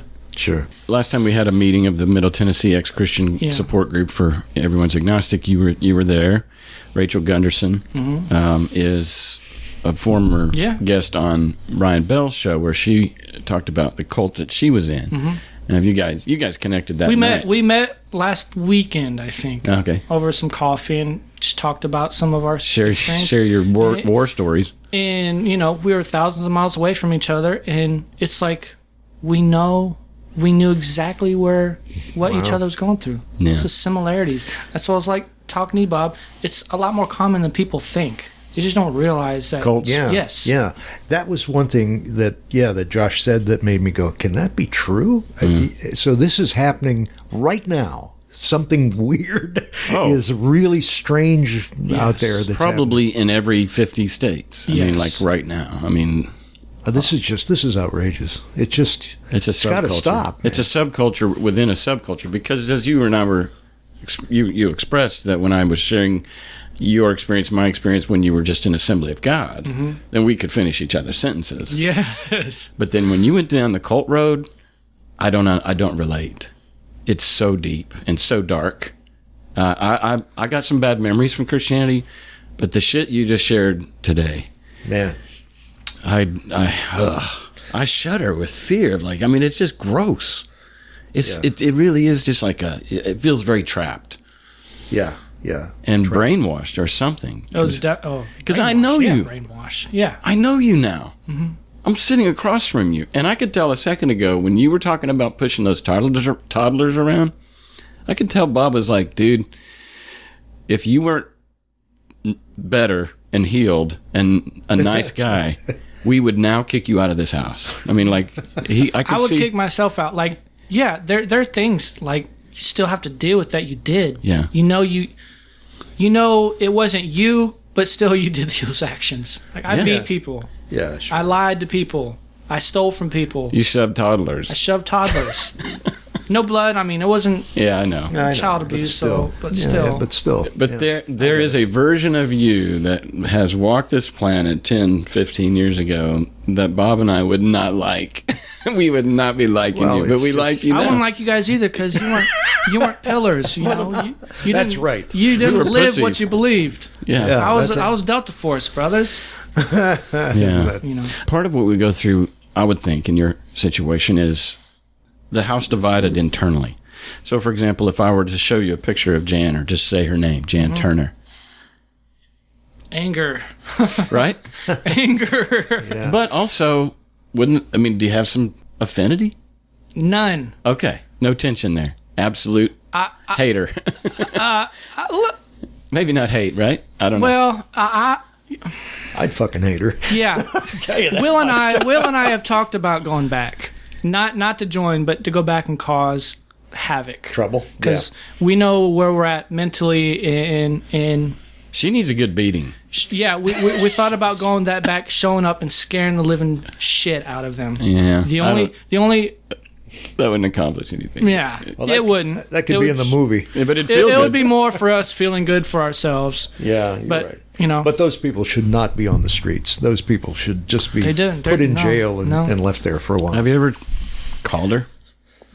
I called her one time after I left. Yes, I did. Actually, she called me, and I cussed her out, and it felt the best I've ever. Did you just call her a fucking bitch or something? I called her a bitch. Yeah, because this was lives. when I was living at. How dare you? I was living at Will's because he was like, "Come live with me." After I left, I was living in an apartment by myself. He's like, "It'd be good to just bond and have some interaction." And he was married and had kids, and I love their family. They're awesome. We were upstairs in his house, and I don't know what it was. We were on the phone. I just found myself on the phone with her. I don't know if she called me or I called her. And then they were sitting, Will and Carla, and I started going at her, and it just felt so good because you never dared do that while you're in the call. Called her bitch, cussed her out, said, you're all talk, that's all you are. And then she hung up on me. Hooray! We were like, yes, victory. And then she called back. She called back and said, you're homosexual, blah, blah, blah, blah, blah, blah, and then hung up. Like, she wanted wanted the last word, and then we just laughed at that because it was like, yes, we finally got the better of her. Like, there are people that lived in their neighborhood. We all lived in the same neighborhood. Yeah. And she would come, and the last time I saw her, she came, and I was out in the driveway, and I saw her.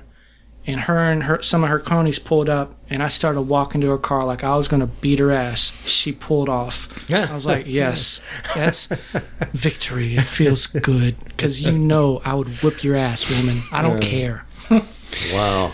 Well, so, it's like children. These, they're like kids. Yeah. It is nasty kids that need to be you originally said that you're not a very violent person. I'm not. But has this made you a violent person?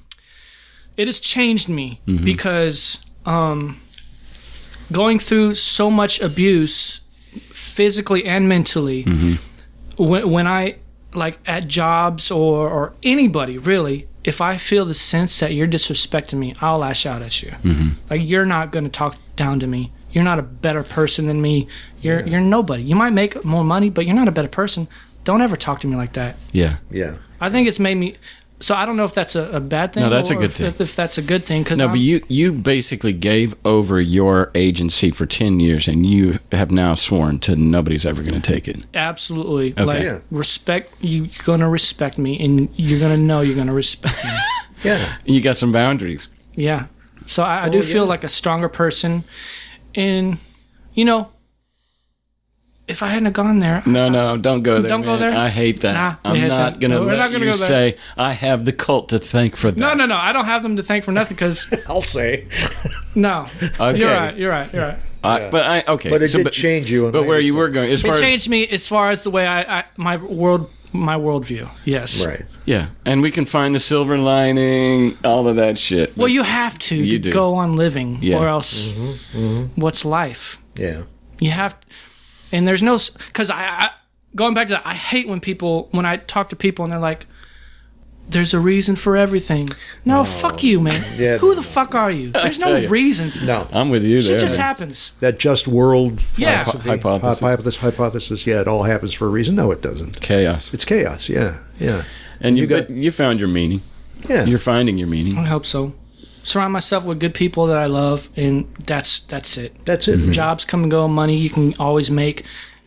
Important thing is to have good people that believe in you, that can understand you, and that frankly love you for who you are. Josh Hupp, thanks for coming on, man. Josh, really I appreciate the an time, amazing fellas. story. It was a pleasure.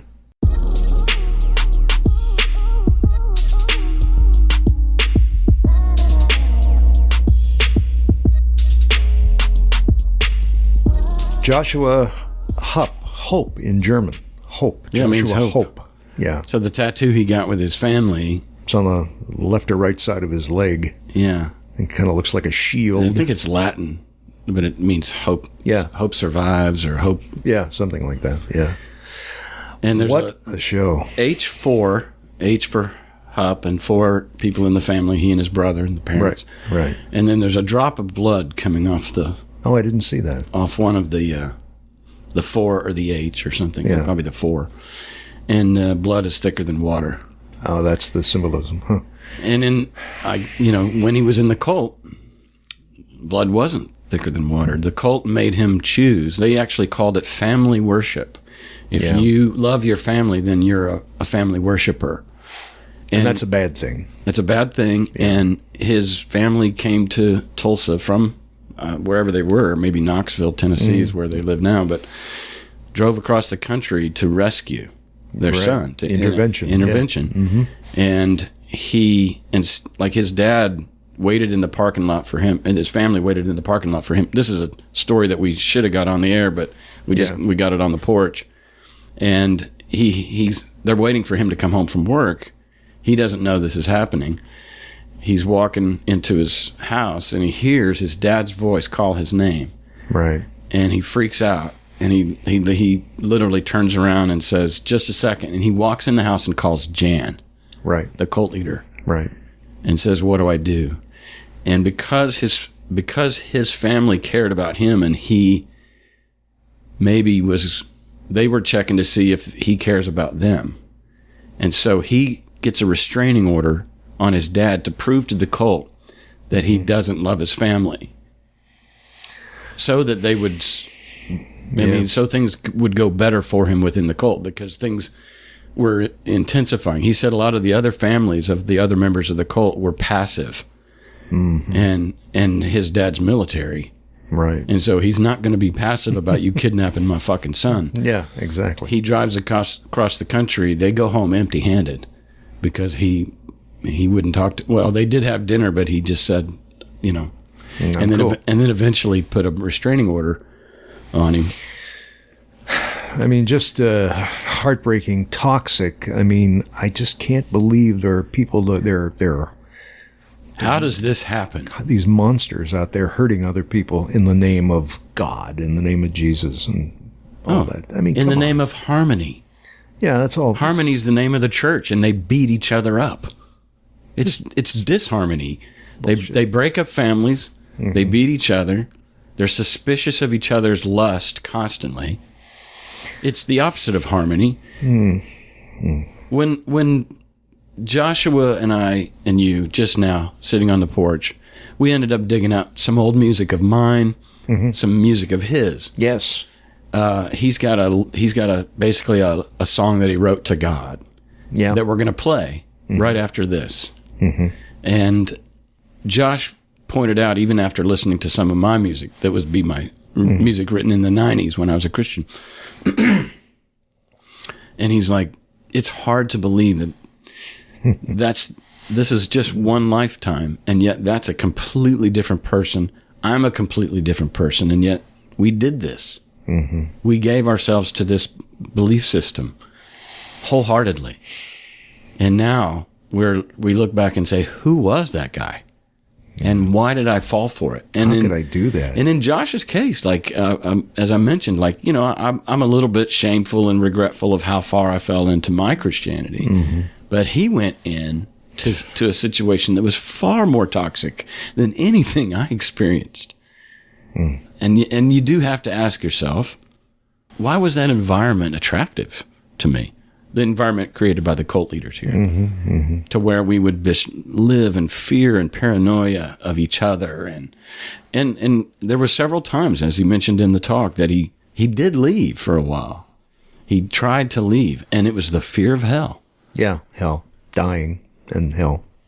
And you don't want to be on the outside. And it's almost, no matter how abusive this God is, it's more important that I stay on the right side of this God and of these cult leaders than to be ostracized. And, loneliness, connectivity, community, it's such a human need that in some cases, even when that community is toxic, we can't pull ourselves out of it because of just that need to be connected and a part of something. Wow. It's speechless. Especially in your paradigm, the way you have lived your whole life as somebody who's directing your own steps, and then times when people have confronted you and said, you need to give your heart to Jesus, and you're like, no, I don't. Yeah. Well, yeah. I mean, you don't tell me, don't. No, I'm not going to do that. Well, and you're talking about somebody just asking you to accept Jesus in your heart. Mm-hmm. Here's Josh, where a cult leader is asking him to beat up his peer. And at no point did Josh say no. Yeah. In fact, true. So you're. I think it's very attractive. You're a breath of fresh air to some of us religionists.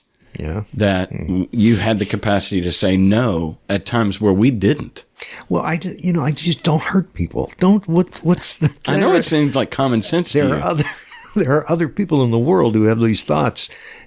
Get away from them, or for God's sakes, call the cops. I mean, if you're hurting other people. Yeah. Oh, I don't know. But I understand. I do understand. I don't emotionally understand it, but intellectually, I see how these things can happen. And I have a lot of hope for people eventually getting it. Yeah, to wise up. Yeah. To get out. Yeah, like he did. Like the movie last night I watched. Get Out. Oh, Get Out.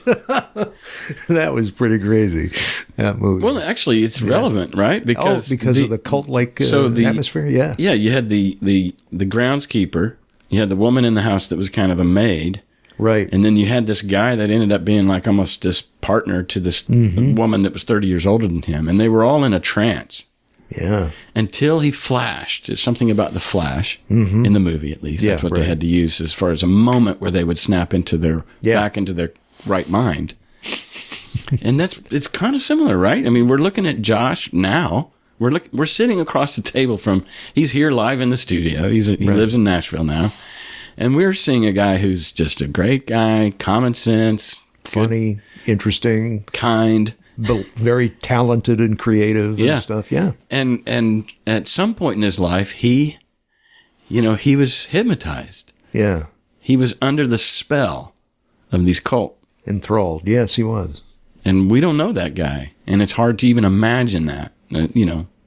And like you said, I don't think we could be friends with a crazy person like that. I mean, that's just... unbelievable. It's another planet. It's just another world. It's a subculture that really, really weird. I mean, you ain't kidding. Why we do what we do. Humans, man. We're complicated. Yeah, we are. No doubt about it. Well, good to have you back, man. Hey, good to be back. Had a nice little vacation. We'll take another one. We'll be back. Yeah, in and out. Yeah, and I just the circumstances were such that I couldn't just stop taping entirely. So sure. Yeah, we've had I think 3 shows in a row without you. Mm-hmm. So I know my listeners are like getting their Bob fix. Oh, that's right. Yeah, you gotta have. I'm a drug. I'm a plug-in drug. All right. Well, I'll tell you. Let's do another one. Okay. I miss these things. They're great. All right. See you next time. Bye-bye.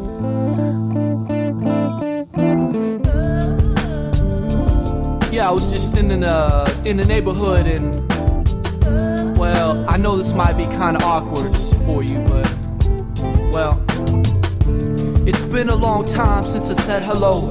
I've got some unresolved issues, never let them go. I hold on to them like expensive jewelry, and my emotions run deep. Sometimes they be fooling me. See, I blame you for everything that's going on, and bitterness is like a weight that I am holding strong. I keep it close, it's like my security. However, deep inside, I know it's only hurting me. And this pain I have seems like it's here to stay. The ones that love me close are the ones that push away. I don't want them to know what's really going on inside, so when they try and get too close, all I do is run and hide. I don't know why, but that's just what I do. I'll never understand the shit I'm going through. But anyways, it's really all I had to say. It's just why I stopped by to say hello today.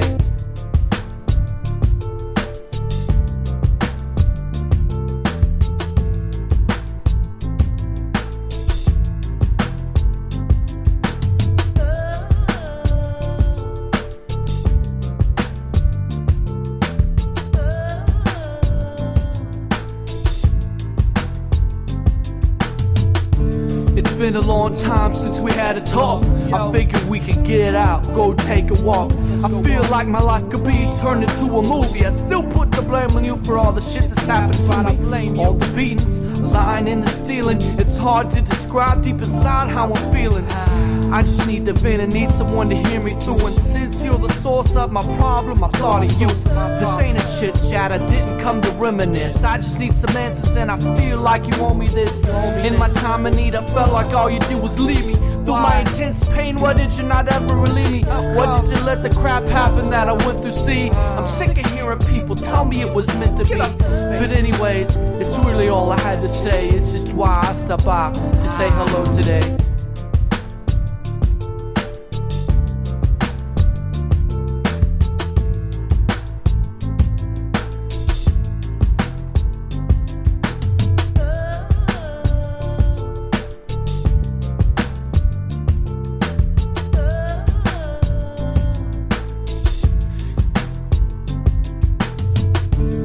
been a long time since we had a chat.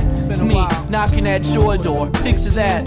See, I'm still mad, I just know I had to see you. You say you love me? Don't know that I believe you. See, all I have is good, I felt like all you did was take it. I'm supposed to be your son, why do I always feel forsaken? In the night when all I have left to do is cry, feeling all alone and having thoughts of suicide. But I press on, through all the hurt and pain, seems like it never stay dry when it rains. I never knew that life was supposed to be like this, because this pain in my heart, it seems limitless. When I need you most, it feels like you were never there, and really it just felt like you never cared. And honestly, this song don't be shit to me, cause loyalty to you, that for me equals misery.